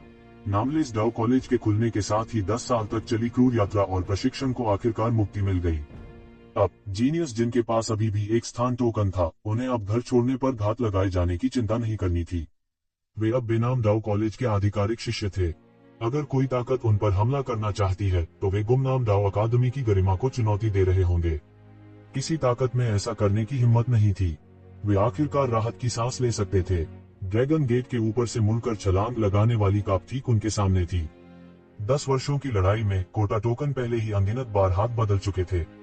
बहुत से लोग पहले से ही कोटा टोकन के मालिकों की संख्या की गिनती खो चुके थे। जो रहने में सक्षम थे वे या तो बेहद मजबूत थे, उनके पास स्वर्ग को चुनौती देने वाला भाग्य था, या उनके पास एक विशाल बल पृष्ठभूमि थी, या वे अद्वितीय प्रतिभाएं थे जिनके पास दोनों थे। प्रवेश टोकन के मालिक तुरंत अनगिनत लोगों और अनगिनत ताकतों का निशाना बन गए जिन्होंने उन्हें भर्ती करने की कोशिश की। खासतौर पर जिन्होंने शुरू से ही कभी मालिक नहीं बदले, वे फसल की मलाई बन गए। हर कोई जानता था कि एक बार जब वे अनामदाव अकादमी से स्नातक हो जाएंगे तो वे बिना किसी अपवाद के अद्वितीय व्यक्ति बन जाएंगे। बहुत से लोग पहले से ही मिथक दायरे में कदम रख चुके थे, जबकि वे अभी भी अनामदाव अकादमी में थे, जो कि पोवांग क्षेत्र था। यही कारण था कि अनामदाव अकादमी के प्रवेश टोकन इतने कीमती थे। एक साधारण व्यक्ति को पोवांग दायरे में कदम रखने में कई साल लग जाएंगे। भले ही वे पहले से ही गहन मृत्यु क्षेत्र के शिखर पर हों, बहुत से लोगों को अपने जीवन काल में कभी भी पोवांग क्षेत्र में प्रवेश करने का अवसर नहीं मिलेगा। फिर भी अनामदाव अकादमी ने 10 वर्षों की छोटी सी अवधि में यह उपलब्धि हासिल की थी। कोई सोच सकता है कि हर कोई कितना पागल था। हर कोई प्रवेश टोकन के मालिकों के प्रकट होने की प्रतीक्षा कर रहा था। अब जब कोई खतरा नहीं था तो वे एक एक करके प्रकट होते। उनमें से हर एक एक ऐसी शख्सियत थी जिसने कभी दुनिया में सनसनी मचा दी थी। पिछले 5 वर्षों में सभी प्रकार की प्रतिभाएं नदी पार करने वाली काप की तरह दिखाई दी थीं। अंधेरे आकाश में उल्काएं चमक उठी। धीरे धीरे ये जीवेन, जो सभी के ध्यान और ध्यान का पूर्ण केंद्र था, धीरे धीरे सामान्यता का पर्याय बन गया। अन्य शानदार लड़ाइयों और कई प्रतिभाओं के कार्यों की तुलना में ये जीवेन का कोटा नहीं बदला गया था। हालांकि जो लोग उस पर ध्यान दे रहे थे वे जानते थे कि उसे क्यों नहीं बदला गया था। इसका कारण यह नहीं था कि उसने कई लड़ाइयों और परीक्षणों का अनुभव किया था। इसके बजाय यह इसलिए था क्योंकि इन 5 वर्षों के दौरान किसी को भी उसका कोई पता नहीं चला था। ऐसा लग रहा था जैसे वह इन 5 वर्षों के दौरान पृथ्वी के मुख से गायब हो गया हो। न उसकी जरा सी परछाई थी, न उसके ठिकाने का कोई निशान। यहाँ तक हेवन वेस्टलैंड पैलेस और डिवाइन यूनियन के लोगों ने भी ये जीवेन को खोजने के लिए अपने सभी संसाधनों को समाप्त कर दिया था। हालांकि अंत में उसका कोई पता नहीं चला, मानो वह दुनिया से विदा हो गया हो। दूसरे शब्दों में, वह कभी किसी के सामने प्रकट नहीं हुआ था और किसी को भी उसका कोई पता नहीं चल पाया था। कई लोग ऐसे भी थे जिन्हें लगा कि वह शायद पहले ही मर चुके हैं। रहस्यमय क्षेत्र युद्ध क्षेत्र में बहुत सारे खतरनाक स्थान थे और कोई नहीं जानता था कि कितने अत्याचारी अस्तित्व वहां छिपे हुए थे। यदि वे सावधान नहीं होते और उनमें से किसी एक से मिल जाते तो यह उनके लिए एक मृतंत होता। यही एकमात्र स्पष्टीकरण था कि एक शिवेन को क्यों नहीं ढूंढा जा सका। यहाँ तक हेवन वेस्टलैंड पैलेस और डिवाइन यूनियन जैसे दिग्गजों को भी उसका कोई निशान नहीं मिला। यह अपने आप में बहुत ही असामान्य था। ऐसे में उनके बारे में चर्चा करने का उत्साह धीरे धीरे गायब हो गया। सबका ध्यान अधिक चकाचौंध करने वाले और अद्वितीय प्रतिभाओं पर केंद्रित था। 5 साल बाद एक छिपी हुई घाटी में पालती मारकर बैठी एक आकृति ने आखिरकार उसकी आंखें खोल दी। बूम! एक जोरदार उछाल के साथ एक असीम आभा तुरंत बह गई। उसकी भयानक आभा से पूरी घाटी तुरंत चपटी हो गई और उसे दबाया नहीं जा सका। लंबे समय के बाद उसने धीरे धीरे अपनी आभा वापस ले ली। अंत में उन्नत गहन मृत्यु क्षेत्र। उसने वास्तव में दिवंगत गहन मृत्यु क्षेत्र में कदम रखा था। अब जब उसने मार्शल आर्ट अवतार और 5 सम्राटों के साथ मिलकर अपनी पूरी ताकत लगा दी थी, तो उसकी ताकत लगभग एक ऐसे अस्तित्व के बराबर थी जिसने अभी अभी प्रोफाउंड डेथ रियलम में प्रवेश किया था। हालांकि यह उन लोगों के साथ तुलनीय नहीं था जो पहले से ही पोवांग दायरे को छू चुके थे। यह वर्तमान जुबान दुनिया में शीर्ष विशेषज्ञों की श्रेणी में प्रवेश करने के लिए पर्याप्त था। इस कदम को पार करने के लिए उन्होंने इस कदम को सफलतापूर्वक उठाने के लिए कुल 5 साल और 20 मिलियन शान गोलियां खर्च की। बेशक इन 5 वर्षों में उनका अधिकांश समय प्राचीन पूर्वज संप्रदाय के नेता की राक्षसी कठपुतली को परिष्कृत करने में व्यतीत हुआ। 5 साल पहले प्राचीन पूर्वज संप्रदाय के नेता के शरीर को स्वर्ग बंजर भूमि युद्ध अमर से छीनने के बाद ये जीवेन ने इसे एक राक्षसी कठपुतली में लगातार परिष्कृत करना शुरू कर दिया। गहन दायरे की ताकत के साथ पोवांग क्षेत्र के प्राचीन पूर्वज संप्रदाय के नेता को परिष्कृत करना स्वाभाविक रूप से कठिन था। हालांकि अर्थफाइंड राक्षसी कठपुतली तकनीक बहुत शक्तिशाली थी, फिर भी उन्होंने प्राचीन पूर्वज संप्रदाय के नेता की लाश के 10% को मुश्किल से परिष्कृत करने के लिए कुल 5 साल और 30 मिलियन हुआन की गोलियां खर्च की। लेकिन केवल यह 10% ही इतना शक्तिशाली था कि वह पोवांग क्षेत्र के पहले स्तर की ताकत हासिल कर सके। हालांकि ये पोवांग दायरे में सबसे नीचे था, ये जीवेन के लिए यह एक अत्यंत शक्तिशाली बीमा भी था। यहाँ तक अगर वह रसातल दानव भगवान का सामना करता है तो वह अब वापस लड़ने के लिए शक्तिहीन नहीं होगा। इससे पहले रसातल दानव भगवान का सामना करते समय वह केवल भाग्यशाली था जो बच निकलने में सक्षम था। अब वह और अधिक आश्वस्त था। पोवांग क्षेत्र प्राचीन काल में एक और नाम था जो कि डेमिगॉड क्षेत्र था। जो विशेषज्ञ इस स्तर तक पहुंच चुके थे वे लगभग सभी किसी न किसी देवत्व को जन्म देंगे और उनके शरीर भी एक नश्वर शरीर से एक ईश्वर में परिवर्तित होने लगेंगे। यह कुछ दिव्यता के कारण भी था कि जो लोग सत्य को नहीं जानते थे उन्होंने इसे पौराणिक क्षेत्र के रूप में वर्णित किया, क्योंकि उनके लिए शरीर में देवत्व को जन्म देने में सक्षम होना भगवान बनने से अलग नहीं था। प्राचीन काल में देवता क्षेत्र का कोई विशिष्ट विभाजन नहीं था, यह केवल एक बड़ा क्षेत्र था। प्राचीन सर्वशक्तिमानों के लिए डेमिगॉड क्षेत्र ताओ पुष्टिकरण के क्षेत्र में केवल एक संक्रमण था और साधना में एक सीमा थी। लेकिन वर्तमान योद्धाओं के लिए दाओ पुष्टिकरण और ईश्वर पुष्टि लगभग एक पौराणिक चीज बन गई थी। पोवांग क्षेत्र, जो कि डेमिगॉड क्षेत्र भी था, पहले से ही वो शिखर था जिस तक मनुष्य पहुंच सकता था। बहुत से लोग पोवांग दायरे में फंस गए थे और शायद अपने जीवन में आगे नहीं बढ़ पाए। नतीजतन पोवांग के दायरे को धीरे धीरे और अधिक क्षेत्रों में विभाजित किया गया और धीरे धीरे विभिन्न क्षेत्रों की ताकत का निर्धारण करने के लिए पोवांग के 9 क्षेत्रों के रूप में जाना जाने लगा। इस संबंध में ये तिरस्कारपूर्ण था। उसके लिए देवताओं के क्षेत्र को 9 स्तरों में विभाजित करने की कोई आवश्यकता नहीं थी। लेकिन ये जिवेन के लिए यह इसे कहने का एक तरीका था। वैसे भी अगर कोई विभाजन नहीं होता तब भी वह एक सीढ़ी ऊपर चढ़ता जाता। मिस्टीरियस दायरे में एक बल के पास पोवांग क्षेत्र विशेषज्ञ होने या न होने से बहुत फर्क पड़ता था। केवल एक पोवांग क्षेत्र विशेषज्ञ के साथ ही एक बल को प्रथम श्रेणी का बल कहा जा सकता है। आदिम मानव जाति इतने वर्षों तक गहन दुनिया में माउंट ताई की तरह स्थिर रही। इसका कारण यह था कि उनके पास एक पोवांग क्षेत्र विशेषज्ञ था। एक बार जब एक पोवांग क्षेत्र के विशेषज्ञ ने कमजोरी का कोई संकेत दिखाया तो यह तुरंत अनगिनत लोभी गजरों को आकर्षित करेगा। लेकिन अब अकेले ये जिवेन के पास पहले दर्जे की ताकत की तुलना में शीर्ष स्तर की लड़ने की ताकत थी। अगर यह खबर फैलती तो शायद सभी को झटका लगता। पोवांग विशेषज्ञ की सुरक्षा के साथ परिणाम स्वाभाविक रूप से पूरी तरह से अलग होगा। हालांकि भुगतान करने की कीमत स्वाभाविक रूप से बहुत अधिक होगी। पलक झपकते ही 5 साल बीत गए। अब अंततः उन्हें बेनाम दाओ अकादमी का शिष्य माना जा सकता है। उसे अब कम से कम सतह पर हर जगह शिकार होने के बारे में चिंता करने की जरूरत नहीं थी। इससे उन्हें बढ़ने का पर्याप्त समय भी मिला। अगले 10 वर्षों में यहाँ तक डिवाइन अलायंस और हेवन वेस्टलैंड पैलेस भी खुले तौर पर उसके साथ बेनाम दाओ अकादमी के शिष्य की उपाधि से निपटने की हिम्मत नहीं करेंगे। वह आखिरकार फिलहाल के लिए राहत की सांस ले सकता है। उसे अब हर समय हर जगह छिपना नहीं पड़ता था। हालांकि वह पिछले 5 वर्षों से छुपा हुआ था, इसका मतलब यह नहीं था कि वह कुछ नहीं जानता था। वास्तव में अपने स्तर पर जब तक वह ध्यान देता, वह हमेशा कुछ चीजों का पता लगा पाता। हालांकि यह केवल कुछ बड़ी खबरें थी जिन्होंने पूरी गहन दुनिया को हिलाकर रख दिया था, यह पहले से ही काफी थी। पिछले 5 वर्षों में पूरी गहन दुनिया के लिए अनाम दाओ अकादमी के उद्घाटन के अलावा सबसे बड़ी खबर यह थी कि ईश्वरीय गठबंधन के लोगों ने वास्तव में पतित भगवान की कब्र की खोज की थी। ये इमडेविल गॉड था जिसे ये जिवेन ने खंडहरों में देखा था। जब से उस देवता के निशान खोजे गए थे, तब से सभी प्रमुख ताकतें सेना में शामिल हो गई थीं और इस देवता के ठिकाने की खोज शुरू कर दी थी। पतित देवता के लाभों की कल्पना करना आसान था। कोई भी इस तरह के प्रलोभन का विरोध नहीं कर सकता था। जब से उन्हें यह खबर मिली, तब से 1 दर्जन से अधिक प्रमुख ताकतें, जिनमें divine alliance, heaven wasteland palace और हेवनली क्लाउड सिटी शामिल हैं, सभी उस दिशा में एकत्रित हो गए थे। इस मामले के कारण उस अभियान को भी विलंबित करना पड़ा जिसकी मूल रूप से हेवन वेस्टलैंड पैलेस ने योजना बनाई थी। यह भी असली कारण था कि एक शिवेन इत्मीनान से एकांत में खेती कर सकती थी। उन्होंने एक अभियान भी आयोजित किया था और सभी प्रमुख ताकतों ने अपनी सबसे बड़ी ताकत निकाली थी। अभियान सेना को 5 समूहों में विभाजित किया गया था और प्रत्येक समूह में 5 से अधिक मिथक क्षेत्र विशेषज्ञ थे। गहन मृत्यु क्षेत्र और गहन जीवन क्षेत्र के अनगिनत विशेषज्ञ भी थे।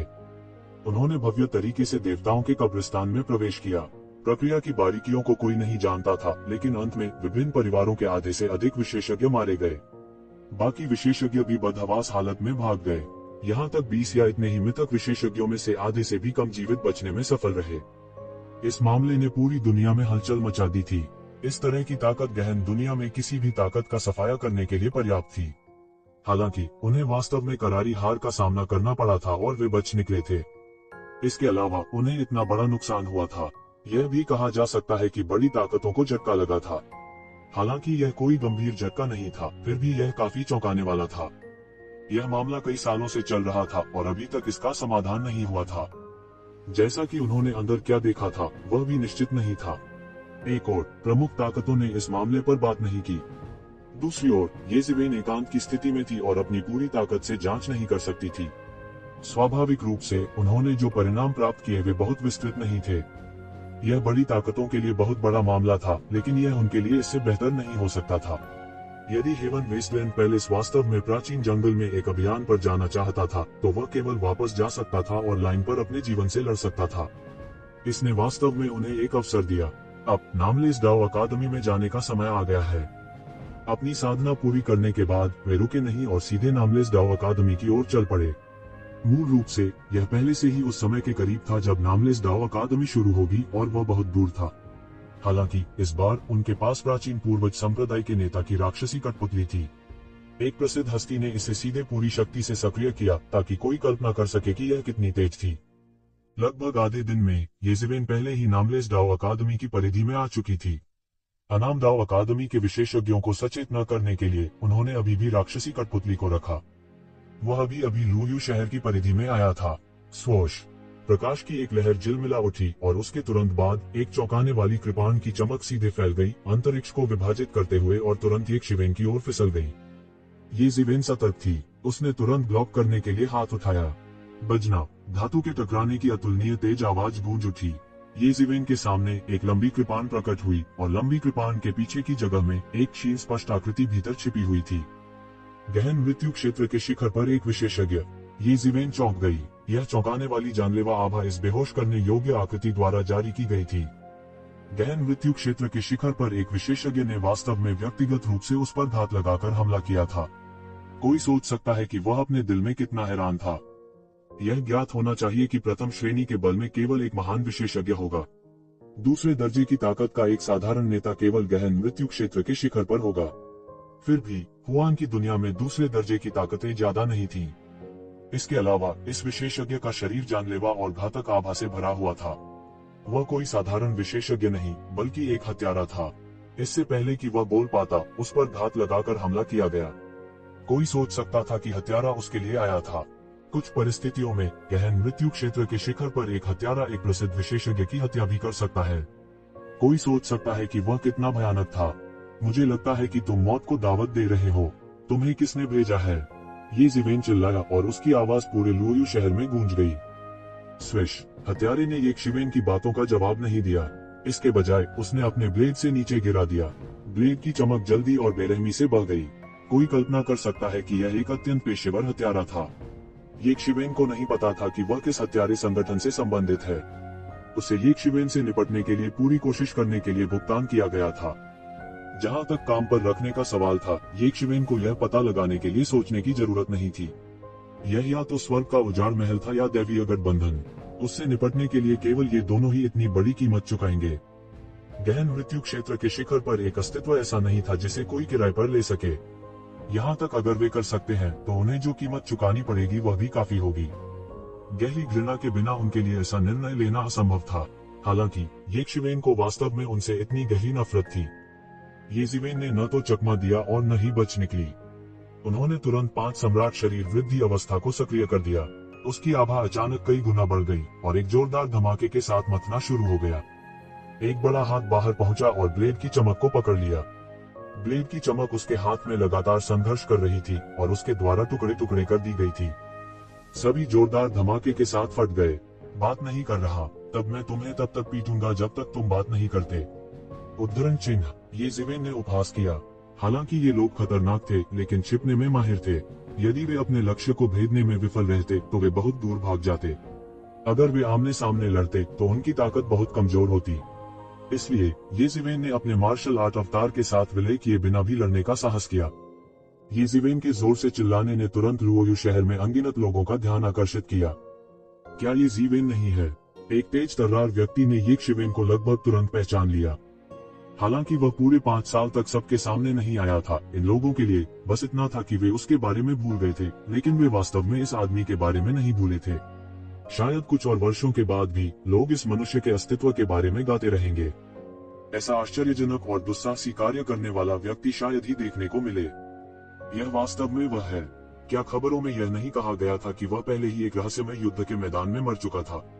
अब इसे देखते हुए यह स्पष्ट है कि ये सभी अफवाहें हैं। अफवाहें? मैं सही था। यह आदमी इतनी आसानी से कैसे मर सकता है? यह दिलचस्प होने जा रहा है। अनाम डाओ कॉलेज के संरक्षण के साथ भी मुझे डर है कि डिवाइन यूनियन और हेवन वेस्टलैंड पैलेस इस मामले को इतनी आसानी से जाने नहीं देंगे। सभी ने ईश्वरीय मिलन और स्वर्ग बंजर भूमि महल के स्वभाव को अच्छी तरह से समझा। वे किसी ऐसे व्यक्ति को नहीं जाने देंगे जिसने उनकी गरिमा को चुनौती दी हो। इसलिए बहुत से लोग सोचने लगे कि हेवन वेस्टलैंड पैलेस और डिवाइन यूनियन के लोग इस खबर को सुनकर कैसे प्रतिक्रिया देंगे। हालांकि उन्होंने बहुत जल्दी प्रतिक्रिया दी। वे प्रतिक्रिया के लिए हेवन वेस्टलैंड पैलेस और डिवाइन यूनियन की प्रतीक्षा नहीं कर रहे थे। वास्तव में उन्होंने पहले ही प्रतिक्रिया कर दी थी, है ना? किसी को भी विश्वास नहीं हो रहा था कि यह हत्यारा और मौत का योद्धा वास्तव में संयोग से यहाँ आया था और यक्षविन से लड़कर समाप्त हुआ। स्वर्ग बंजर भूमि पैलेस और दिव्य संघ वास्तव में तेज हैं। उन्होंने वास्तव में इतनी जल्दी उसकी वापसी का पता लगा लिया? नहीं, मुझे लगता है कि उन्होंने एक घात लगाया होगा। यदि ये ज़िवेन अभी भी जीवित है तो उसके वापस न लौटने का कोई कारण नहीं है, क्योंकि अनाम राव कॉलेज खुल गया है। 5 साल हो गए, आप अंत में वापस आ गए हैं। पिछले 5 सालों से मैंने तुम्हारे साथ लड़ना बंद नहीं किया है। दीवुशांग ने आंगन में चुपचाप अपने हाथ में धनुष को थपथपाते हुए कहा। उनकी आंखें असाधारण रूप से दृढ़ थीं। दूसरे आंगन में हुआ मैदान की ठंडी आकृति स्थिर खड़ी रही और उसने आकाश में हरे रंग की आकृति को देखा। वह वास्तव में उसे घूरते हुए थोड़ी चकित थी। भाई, ये हमने कई सालों से एक दूसरे को नहीं देखा है। मुझे देखने दो कि तुमने इन वर्षों में कितना सुधार किया है। एक युवक पीठ पर लंबी तलवार लिए सड़क पर चल रहा था। यह कीमती तलवार की तरह तेज था। वह जहां भी जाता, लोग पकड़ में ना आ पाने के डर से उससे बचते। उसने शून्य में देखा और दूर से यक्षविन को देखा। वह मुस्कुराए बिना नहीं रह सका। ये ज़िवेन के जोर से चिल्लाने से पूरे लुओयू शहर में अनगिनत लोग एक साथ दहाड़ने लगे। इस समय आकाश में ये ज़िवेन का पलटवार शुरू ही हुआ था। तुम बोलोगे नहीं, फिर मैं तुम्हें तब तक पीटूंगा जब तक तुम बात नहीं करते। ये ज़िवेन ने अपनी 5 उंगलियों को मुट्ठी में जकड़ लिया और सीधे मुक्का मारा। एक जोरदार धमाके के साथ पूरा आसमान ढह गया। हालांकि यह गोल्डन फिस्ट एनर्जी के सामने कुछ भी नहीं था। दुनिया को तबाह कर सकने वाली ऊर्जा अत्यधिक गति से हत्यारे की ओर दौड़ पड़ी। जब हत्यारे ने देखा कि उसका कृपाण चकनाचूर होने वाला है तो उसने तुरंत हमला किया और हमले का सामना करने के लिए अपने कृपाण की चमक को बढ़ा दिया, जो एक लंबे अजगर में बदल गया। बूम! मुट्ठी की ऊर्जा और कृपाण का प्रकाश एक शानदार आतिशबाजी प्रभाव बनाते हुए भयंकर रूप से टकराया। टकराना, ये ज़िवेन के मुक्के ने सीधे उसकी ब्लड लाइट को तोड़ दिया। यह ब्लड लाइट अजीब तेज और एक पेचीदा कोण से आई थी। इससे बचाव करना बहुत मुश्किल था, लेकिन यक्षविन नाग के बल नेतृत्व नहीं करना चाहती थी। हत्यारे के हमले के बावजूद ये ज़िवेन ने सीधे हत्यारे की खोपड़ी पर मुक्का मारा। वह हत्यारे की कृपाण का विरोध कर सकता था, लेकिन क्या हत्यारा उसके मुक्के का सामना कर सकता था? हत्यारे को स्पष्ट रूप से इसकी जानकारी थी, इसलिए उसने अपने जीवन से लड़ने की बिल्कुल भी हिम्मत नहीं की। वह केवल अस्थायी रूप से अपराध से बचाव में बदल सकता था। उनका बचाव तुरंत रह गया। उसकी चालों का उपयोग किसी के जीवन के बदले में किया जाना था, इसलिए उनकी रक्षात्मक शक्ति आधे से भी कम हो गई थी। कहने की बात नहीं है, ये ज़िवेन की मुक्के अजेय और क्रूर थी। वे बहुत भयानक थे। वह जल्दी से पीछे हट गया। उसकी आकृति एक अजीब छाया की तरह थी और इसने वास्तव में अंतरिक्ष को विकृत कर दिया था। वो यक्षविन की मुट्ठी की ऊर्जा से बचने के लिए उसमें छिपना चाहता था। तुम छिपना चाहते हो? तुम्हें क्या लगता है कि तुम कहाँ जा रहे हो? यक्षविन की गति और भी तेज थी। उसने एक कदम उठाया और तुरंत हत्यारे की स्थिति में आ गया। उसके हाथ अंतहीन सुनहरी रोशनी बिखेरते हैं। तुरंत अंतरिक्ष एक तस्वीर की तरह था। इसने हत्यारे की आकृति को प्रकट करते हुए सीधे मौके पर एक बड़ी दरार को फाड़ दिया। हत्यारा भयभीत था। उसकी आंखें अतुलनीय विस्मय से चमक उठी। उसने सोचा कि यक्षविन का भौतिक शरीर इतना अत्याचारी था, इसलिए उसकी गति इतनी तेज नहीं होनी चाहिए। कौन जानता था कि यक्षविन बाद में शुरू करने के बावजूद उसे पकड़ लेगा। वह तुरंत फिर से चकमा देना चाहता था और सीधे अराजकता में कूदना चाहता था। छोड़ना चाहते हैं? तू ज़िवेन ने उपहास किया और तुरंत एक जटिल मुहर बनाई।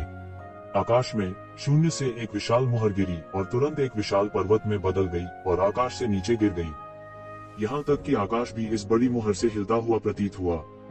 टकराना, हत्यारे सीधे मौके पर ही चीख पड़े। वह सीधे रिपलिंग माउंटेन सील से टकराया था।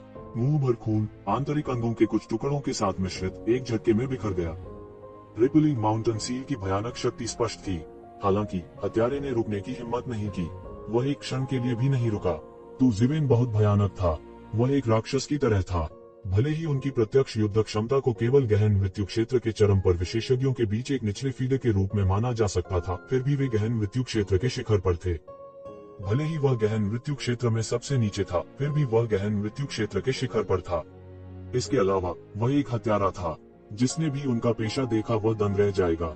यहाँ तक लीजेंड दायरे के विशेषज्ञ भी उन्हें नाराज करने को तैयार नहीं होंगे। कोई भी जीवन के लिए सतर्क नहीं होगा। सभी के पास एक समय था जब उन्होंने गलती की। उस समय यह वास्तव में घातक होगा। एक लक्ष्य को मारने के लिए वह बिना हिले डुले 100 साल तक छिपा रहा। अंत में उसने लक्ष्य को मार डाला। इस तरह का धैर्य कुछ ऐसा था जो लोग इस पेशे में नहीं थे वे कभी नहीं समझ पाएंगे। जहाँ जीवन है वहीं आशा है। हालांकि अगर वो जाना चाहता था तो वो येशिवेन को बहुत नीची नजर से देख रहा होगा। उसकी गति अत्यंत तेज थी। वह भूत की तरह शून्य में घूमता रहा। हालांकि येशिवेन की गति और भी तेज थी। वह बिजली की तरह सीधे उसका पीछा करने लगा। वाला उसके शरीर पर वज्र की और भी भयानक शक्ति फैल गई और हवा और वज्र की शक्ति का विस्तार हो गया। एक पल में इस विशेषज्ञ हत्यारे का रास्ता पूरी तरह से अवरुद्ध हो गया। तुरंत उसके शरीर में बिजली की अनगिनत ऊर्जा का संचार हुआ। इससे उनका पूरा शरीर सुन्न हो गया था। यहाँ तक उनकी हरकतें भी असुविधाजनक हो गईं। इस समय एक तलवार क्यूई आकाश से काटती है। यह एक महान नदी की तरह विशाल और शक्तिशाली था क्योंकि यह नीचे की ओर झपट्टा मारती थी। यह हत्यारे के शरीर में जमकर गिरा। टकराना, एक जोरदार वार से हत्यारे का शरीर तुरंत टुकड़ों में बंट गया। वह तुरंत गंभीर रूप से घायल हो गया और उसकी युवान आत्मा नष्ट हो गई। प्रोफाउंड डेथ रियलम विशेषज्ञ का एक शिखर तुरंत मर गया। उसके शरीर की सारी दौलत येशिवेन के हाथों में आ गई थी। हालांकि जिस बात ने उन्हें थोड़ा उदास किया वह यह थी कि यह हत्यारा बेहद अनुभवी था। उसने वास्तव में सारी दौलत अपने पास नहीं रखी। उसके पास केवल कुछ लाख जुबान की गोलियां और कुछ उपचार की गोलियां थी। एक नजर और एक कह सकता था कि वह अपने जीवन के लिए लाइन पर लड़ने आया था। वह अपनी सच्ची दौलत भी अपने साथ नहीं लाया। ऐसा इसलिए था क्योंकि अगर वह सफल हो जाता है तो न केवल उसे अपनी जान गंवानी पड़ेगी बल्कि उसे अपनी संपत्ति भी अपने दुश्मन को देनी होगी। यह वास्तव में इसके लायक नहीं था। हालांकि येशिवेन के लिए, जिसे जुबान की गोलियों की बहुत आवश्यकता थी, उसे इस बात की परवाह नहीं थी कि उसके पास कितनी गोलियां हैं। उसके शरीर का सारा सार रक्त येशिवेन द्वारा पूरी तरह से अवशोषित कर लिया गया था। आखिरकार वह अभी भी गहन मृत्यु क्षेत्र विशेषज्ञ का शिखर था। उसकी खेती वास्तव में बहुत कम मात्रा में बड़ी थी। यह उनके लिए पहले से ही सुखद आश्चर्य था। येशिवेन की वर्तमान खेती समान साधना स्तर वाले किसी की तुलना में 10 गुना अधिक मजबूत थी। भले ही यह केवल एक छोटी सी वृद्धि थी, फिर भी यह एक बड़ी राशि थी। इस हमले ने उन्हें बहुत आत्मविश्वास दिया था। गहन मृत्यु क्षेत्र का शिखर केवल इतना ही था। बेशक वह इस बात को लेकर भी बहुत स्पष्ट था कि वह इतनी आसानी से सफल होने में सक्षम क्यों था, क्योंकि यह विशेषज्ञ हत्यारा उसके साथ मौत से नहीं लड़ता था। इसके बजाय उसने बचने के लिए चुना था। वह भागने पर ध्यान केंद्रित कर रहा था और पलटवार करने के लिए ज्यादा नहीं सोचा था।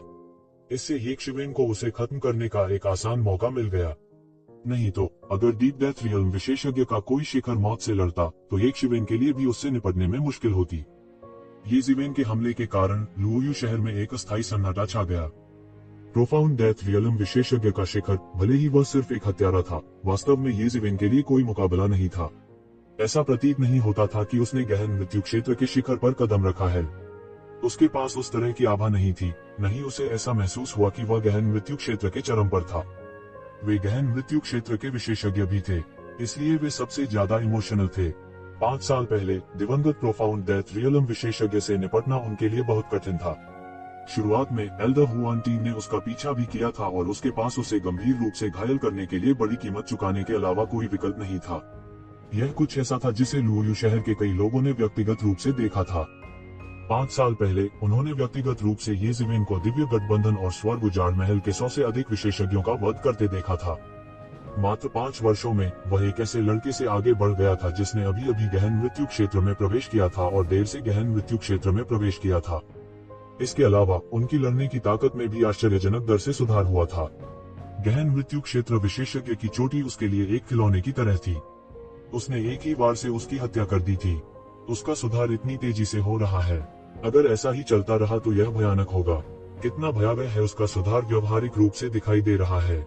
इस बार दिव्य गठबंधन और स्वर्ग उजाड़ महल ने गलत गणना की है। मूल रूप से उन्होंने सोचा था कि गहन मृत्यु क्षेत्र के मृत्यु योद्धा का एक शिखर येशिवेन को एक ही वार से मारने के लिए पर्याप्त होगा। कौन सोच सकता था कि वह उसे इतनी आसानी से मार सकेगा। स्वर्ग उजाड़ महल और दिव्य गठबंधन ने एक अच्छी योजना बनाई है। हालांकि यह अफसोस की बात है कि वे येशिवेन की लड़ने की ताकत की सही गणना करने में विफल रहे। यही कारण है कि उन्हें इतना बड़ा नुकसान उठाना पड़ा। अगर ऐसा ही चलता रहा तो मुझे डर है कि केवल दिग्गज हस्तियां ही उसे दबाने में सक्षम होंगी।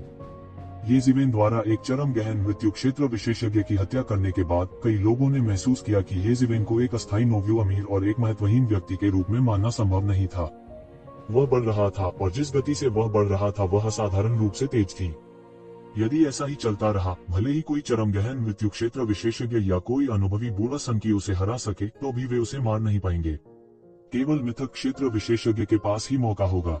हालांकि इससे पहले उन्हें अभी भी नामलेस डाउ कॉलेज के प्रकोप का सामना करना पड़ा था।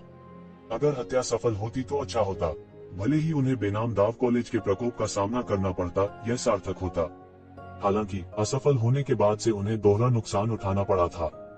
सभी में मिश्रित भावनाएं थी, लेकिन कुछ भी हो, उन्हें यह स्वीकार करना पड़ा कि ऐसा व्यक्ति शायद रहस्यमय दुनिया में एक सच्चे बिजली घर बनने से दूर नहीं था।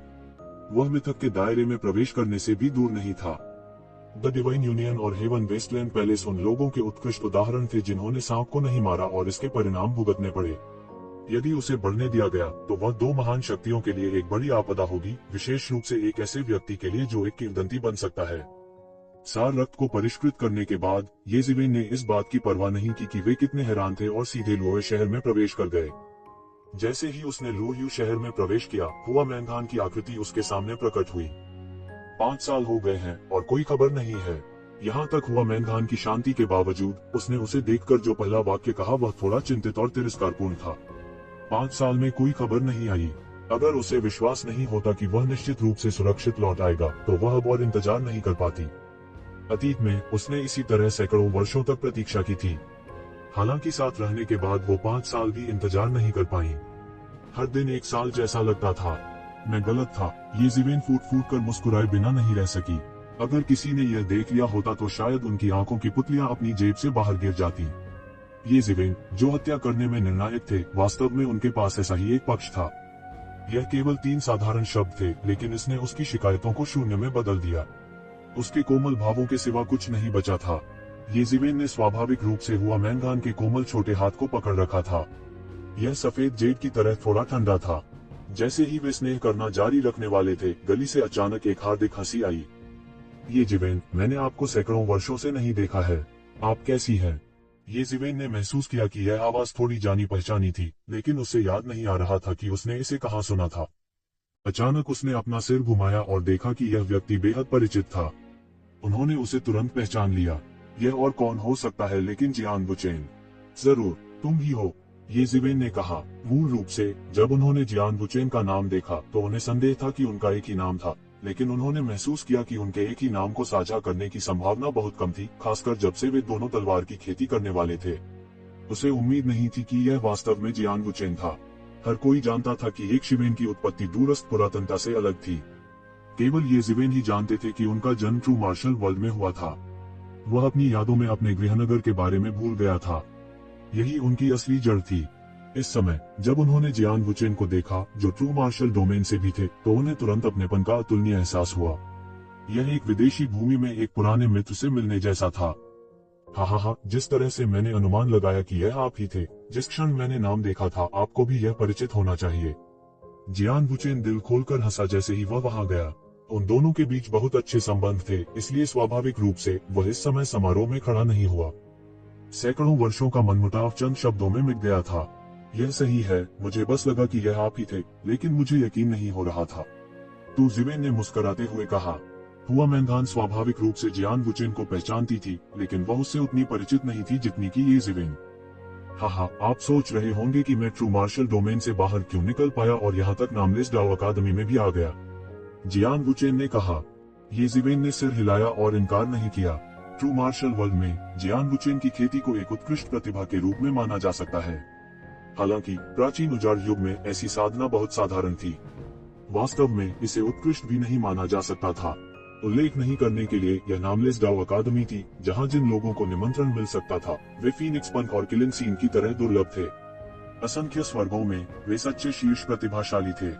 बहुत समय पहले जब मेरे गुरु ट्रू मार्शल डोमेन की यात्रा कर रहे थे, तो उन्होंने मुझे अपने शिष्य के रूप में लिया और मुझे जुबान वर्ल्ड में ले आए, जिसके बारे में बोलते हुए मैं जुबान वर्ल्ड में आपसे पहले आया था। सच कहूं तो जब मैंने आपका नाम सुना तो वाकई हैरान रह गया। जब आप ट्रू मार्शल डोमेन में थे तो आप पुरुषों के बीच एक ड्रैगन थे, लेकिन मुझे उम्मीद नहीं थी कि एक दिन मैं आपको हुआन वर्ल्ड में देखूंगा, जियान बुचेन ने कहा। जब उसने येज़ेबेल का नाम सुना तो वह वास्तव में हैरान रह गया। यह अविश्वसनीय था। उसने सोचा कि वह इस जीवन में फिर कभी ट्रू मार्शल डोमेन में अपने पुराने दोस्तों से नहीं मिलेंगे। आखिरकार दोनों पक्षों का वर्तमान स्तर बहुत दूर था। जो जानता था कि वह एक के बाद एक कुछ परिचितों के नाम सुनेगा। हुआ मैंधान, येज़ेबेल, वे सभी एक जैसे थे। हुआ मैंधान को एक तरफ रखकर यह आश्चर्य की बात नहीं थी कि प्राचीन फीनिक्स क्षेत्र का आकाशीय फीनिक्स मैडन जुबान विश्व युद्ध के मैदान में दिखाई दे सकता था, लेकिन ये ज़िवेन, जिसकी कोई पृष्ठभूमि नहीं थी, वास्तव में अपने तरीके से लड़ने में सक्षम था। यह बस एक चमत्कार था। जहाँ तक वीरानी के ये कबीले का संबंध है, यह केवल एक मजाक था। ऐसी पृष्ठभूमि को हुआन विश्व की पृष्ठभूमि कैसे माना जा सकता है? इसलिए कई लोगों की नजरों में वह वास्तव में अपने तरीके से लड़ने के लिए अपनी ताकत पर भरोसा करता था, जो वास्तव में सराहनीय था। क्या मैं जान सकता हूँ कि आपका स्वामी कौन है? तू ज़िवेन ने उत्सुकता से पूछा। वह वास्तव में जियान वुचेन को ट्रू मार्शल डोमेन से सीधे जुबान वर्ल्ड में ला सकता था, और ऐसा लगता था कि वह एक सामान्य व्यक्ति नहीं था, अन्यथा वह जियान वुचेन को नामलेस डाओ अकादमी में प्रवेश करने की अनुमति नहीं देता। तलवार क्षेत्र के भगवान, मुझे आश्चर्य है कि क्या आपने उसके बारे में सुना है? जियान वुचेन ने मुस्कुराते हुए कहा, आप वास्तव में तलवार क्षेत्र के भगवान के शिष्य हैं, कोई आश्चर्य नहीं। ये ज़िवेन ने तुरंत कहा। वह तलवार क्षेत्र के अस्तित्व के बारे में कैसे नहीं जान सकता था? यहाँ तक प्राचीन वीरानी में तलवार क्षेत्र के भगवान एक शानदार अस्तित्व थे। तलवार क्षेत्र कई तलवार दाव विशेषज्ञों के संयोजन द्वारा बनाई गई दुनिया थी, जो लगभग तलवार दाव काश्तकारों के लिए स्वर्ग बन गई थी। कोई नहीं जानता था कि कितने तलवार दिए वो विशेषज्ञ थे। यहाँ तक ड्रैगन द्वीप और प्राचीन फीनिक्स क्षेत्र जैसे शीर्ष क्षेत्र भी तलवार क्षेत्र के विशेषज्ञों को भड़काने की हिम्मत नहीं करते थे। स्वयं की रक्षा करने के मामले में तलवार क्षेत्र को कुख्यात कहा जा सकता है।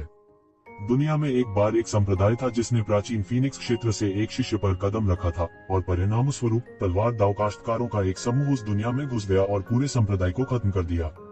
एक रात के भीतर एक भी व्यक्ति जीवित नहीं बचा। ऐसा इसलिए भी था, हालांकि विशेषज्ञों की संख्या प्राचीन फीनिक्स दायरे के ड्रैगन द्वीप से काफी कम थी, लेकिन कोई भी उन्हें भड़काने को तैयार नहीं था। इतनी बड़ी ताकत के भगवान के लिए अगर वो जियान वुचेन का मार्गदर्शन करना चाहते हैं, तो यह हाथ उठाने जितना आसान होगा। ये ज़िवेन, तुम्हें यह नहीं पता होना चाहिए, वास्तव में आदरणीय मास्टर ने आप पर ध्यान दिया जब वह ट्रू मार्शल दायरे में थे। जियान वुचेन ने मुस्कुराते हुए कहा, मेरे आदरणीय मास्टर ने कई बार कहा है कि तलवार दाव प्रतिभा के मामले में आप मुझसे बहुत बेहतर हैं। मूल रूप से वह आप में अधिक रुचि रखते थे, लेकिन दुर्भाग्य से मेरे मास्टर ने कहा कि यद्यपि आप प्रतिभाशाली हैं, आपने अपनी प्रतिभा का सही तरीके से उपयोग नहीं किया है और बहुत कुछ सीखा है। यद्यपि आप प्रतिभाशाली हैं, आपने अपनी प्रतिभा को बर्बाद कर दिया है। आपके पास तलवार दाव कल्टीवेटर की प्रतिभा है, लेकिन आप अंततः एक शुद्ध तलवार दाव कल्टीवेटर बनने में असमर्थ हैं। तुम्हारी तुलना में मुझ में अभी भी थोड़ी कमी है। मैं क्या गिनूं तलवार दाव में प्रतिभाशाली? ये ज़िवेन ने मुस्कुराते हुए कहा। वह अपनी स्थिति जानता था। दूसरों को पता नहीं चल रहा था कि क्या चल रहा था, लेकिन वह कैसे नहीं जान सका। हालांकि वह खुद को कमतर नहीं आंकेगा, उसे निश्चित रूप से जियान वुचेन से अधिक प्रतिभाशाली नहीं माना जा सकता है। यह बिल्कुल असंभव था। हाँ, जो भी हो, आपसे फिर से मिलना एक खुशी का अवसर है। TSK। इस अवधि के दौरान मैंने आपका नाम कई बार सुना है। आपने दिव्य संघ और स्वर्ग बंजब भूमि हॉल को पूरी तरह से नाराज कर दिया है। ताली बजाते हुए जियान वुचेन हंसे। अगर उन्होंने मुझे नहीं उकसाया तो मैं उन्हें क्यों भड़काऊंगा? ये ज़िवेन ने अपना सिर हिलाया और कहा, वैसे भी मैं इसे हल नहीं कर सकता। जितने लोग आएंगे मैं उन्हें मार डालूंगा। ये ज़िवेन की आंखों में एक जानलेवा नजर आ गई। अच्छा, आप वास्तव में निडर ये ज़िवेन है जिसे मैं जानता हूँ। हाँ, इसके विपरीत मैं वह हूँ जो अधिक से अधिक संयमित हो रहा हूँ। मैं आपकी तरह लापरवाह नहीं हूँ।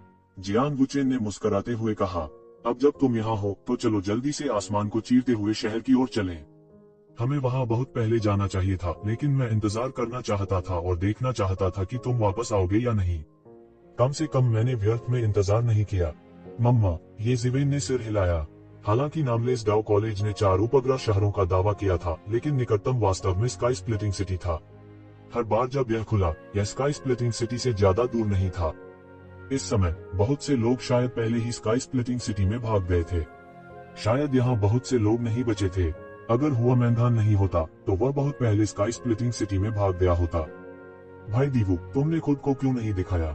ये ज़िवेन ने अचानक ऊंची आवाज में कहा।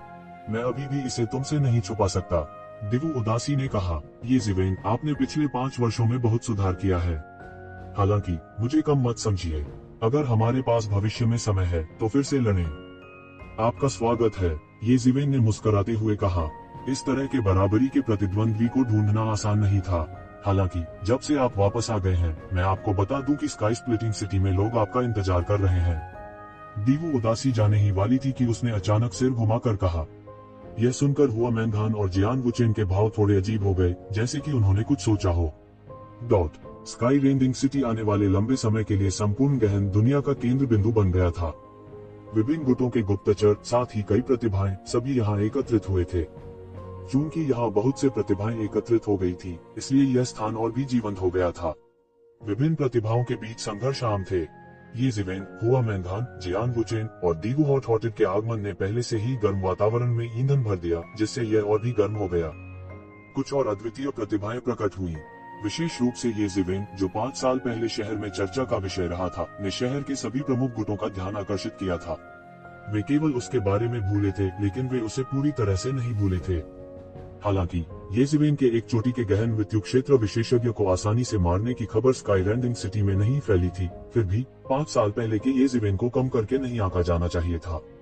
वास्तव में वह इन पुराने राक्षसों से भी अधिक शक्तिशाली था, जो कई वर्षों तक जीवित रहे थे। हालांकि जैसा कि दीगू हॉट हॉटेड ने कहा था, मुसीबतें ये जिवेन के दरवाजे पर दस्तक देने से पहले ही आ चुकी थी, इससे पहले कि वह स्काई रेंडिंग सिटी में पैर जमाने में कामयाब हुआ था। ये जिवेन, यहाँ आज्ञाकारी रूप से आओ और मुझे प्रणाम करो। पूरे स्काई रेंडिंग शहर में एक बचकानी आवाज गूंज उठी। फिर एक छोटी सी आकृति ये जिवेन के सामने उछली, प्रकाश की एक लकीर पर पैर रखते हुए। ये जिवेन ने देखा कि यह लगभग 7 या 8 साल का एक बच्चा था। उनका गोल मटोल चेहरा था और वह काफी क्यूट लग रहे थे। हालांकि वो ये जिवेन को अपने चेहरे पर कुछ अहंकारी नजर से देख रहा था। तुम वही ये जिवेन हो? उसने ये शिवेन की ओर देखा और कहा। छोटा भाई, तुम कौन हो? ये शिवेन की भौहें थोड़ी सी टेढ़ी हो गईं। उसे अभी भी याद था कि उसने उसे आज्ञाकारी रूप से उसे प्रणाम करने के लिए कहा था। तुम किसे छोटा भाई कह रहे हो? तुम छोटे भाई हो, तुम्हारा पूरा परिवार छोटा भाई है। बच्चा तुरंत चिंतित हो गया। छोटे लड़के, क्या तुमने अभी तक दूध चुराया है? तुम्हारी हिम्मत कैसे हुई कि मैं तुम्हें आज्ञाकारी रूप से प्रणाम करूं? ये जिवेन जोर से हंसी। बच्चे का चेहरा तुरंत राख हो गया। जब लोग उसके रूप रंग के बारे में बात करते थे तो उसे उससे नफरत हो जाती थी। उनके दिल में यह एक शाश्वत पीड़ा थी। आप किस पर हंस रहे हो? उन्होंने तुरंत डांटा। छोटा बच्चा जिसका अभी तक दूध नहीं निकला, तुम कहाँ खेलने जा रहे हो? अंकल बहुत व्यस्त हैं और तुम्हारे साथ खेलने के लिए उनके पास समय नहीं है। ये जिवेन ने उदासीनता से कहा। वह वास्तव में बच्चे के साथ एक बच्चे की तरह व्यवहार कर रहा था। आसपास की हवा बेकाबू हंसी से भर गई थी। न जाने कितने लोग इस बात पर ध्यान दे रहे थे, लेकिन इस वक्त उनकी हंसी पूरी तरह से फूट पड़ी थी। हुआ मैंगान के चेहरे पर एक बेकाबू मुस्कान आ गई, जैसे ही उसने ये जिवेन को फटकारते हुए देखा। इतने साल बीत जाने के बाद भी उसके प्रेमी की दूसरों का अपमान करने की क्षमता कम नहीं हुई थी। फिर भी इस तरह के अपमानजनक शब्दों से लोगों को अंदरूनी चोट लग सकती है। हा, मैं हंसी से मर रहा हूँ। ये जिवेन, तुम सच में बहुत अच्छी हो। ये जिवेन, आप पहले व्यक्ति हैं जो आपको एक बच्चे की तरह मानते हैं। जियान वुचेन पहले से ही अपने पेट को गले लगा रहा था और पागलों की तरह हंस रहा था। ऐसा लग रहा था कि वह इतनी जोर से हंसने से हिट जाएगा कि वह इसे और सहन नहीं कर सकता था। आप किस पर हंस रहे हो? जियान वुचेन, अगर तुम फिर से हंसने की हिम्मत करते हो तो मैं तुम्हें दबा दूंगा। और क्या तुम तलवार की दुनिया में अपने लोगों को लेने आए हो? हेवनली ईगल बॉय गुस्से में उड़ने से खुद को रोक नहीं सका। ठीक है, चलो कोशिश करते हैं। जियान वुचेन ने स्वर्गीय ईगल बॉय को ठंडेपन से देखा और ठंडेपन से कहा। उसके चेहरे पर मुस्कान गायब हो गई और उसके पीछे की तलवार ने एक चौंकाने वाली तलवार खिली जारी की। ऐसा लग रहा था कि लड़ाई कभी भी छिड़ सकती है। ये शिवेन ने जियान वुचेन को कुछ आश्चर्य से देखा। जियान वुचेन की साधना के रूप से यह संभावना थी कि वह पहले से ही गहन मृत्यु अवस्था के चरम पर था। अभी कुछ 100 साल ही हुए थे, लेकिन वह पहले ही इस स्तर पर पहुंच चुका था। तलवार क्षेत्र का स्वामी कौन था? जियान वुचेन की खेती मूल रूप से ये जिवेन की खेती से कम थी, लेकिन अब वह वास्तव में उनसे आगे निकल गया था। भले ही उसके पास कई तरकीबें थीं और उसे विश्वास था कि यदि वे वास्तव में लड़ेंगे तो वह जीतने में सक्षम होगा। यह एक लौ पहनावा तथ्य था कि उसका साधना स्तर पार कर लिया गया था। वह मदद नहीं कर सका, लेकिन अत्यावश्यकता की भावना महसूस कर रहा था। शुरू में उसे अपनी प्रगति पर बहुत गर्व था, लेकिन अब ऐसा लगने लगा था कि जब वह सुधार कर रहा था तो दूसरे भी धीमे नहीं पड़ रहे थे। इसके विपरीत वे आश्चर्यजनक गति से आगे बढ़ रहे थे। जियान वुचेन, मैं आपसे बाद में निपटूंगा। लड़के त्यानेंग ने ये जिवेन की तरफ देखा और कहा। ये जिवेन गुप्त रूप से सोच रही थी कि जब उसका बॉय त्यानेंग के साथ विवाद हुआ था, उन्होंने कभी इस नाम के बारे में सुना भी नहीं था और न ही वो पहले 100 लोगों की लिस्ट में थे। शायद उनमें से 30% से भी कम थे जो अभी भी सूची में थे। हालांकि वह एक अच्छे स्वभाव वाला व्यक्ति नहीं था, क्योंकि कोई उसे उत्तेजित कर रहा था। क्या आपने अभी तक दूध छुड़ाया है? यदि आपने नहीं किया है तो घर जाकर दूध पी लें। मेरे पास बच्चे को फुसलाने का समय नहीं है, येज़ेबेल ने ठंडेपन से कहा। येज़ेबेल, तुमने मेरा अनादर करने की हिम्मत कैसे की?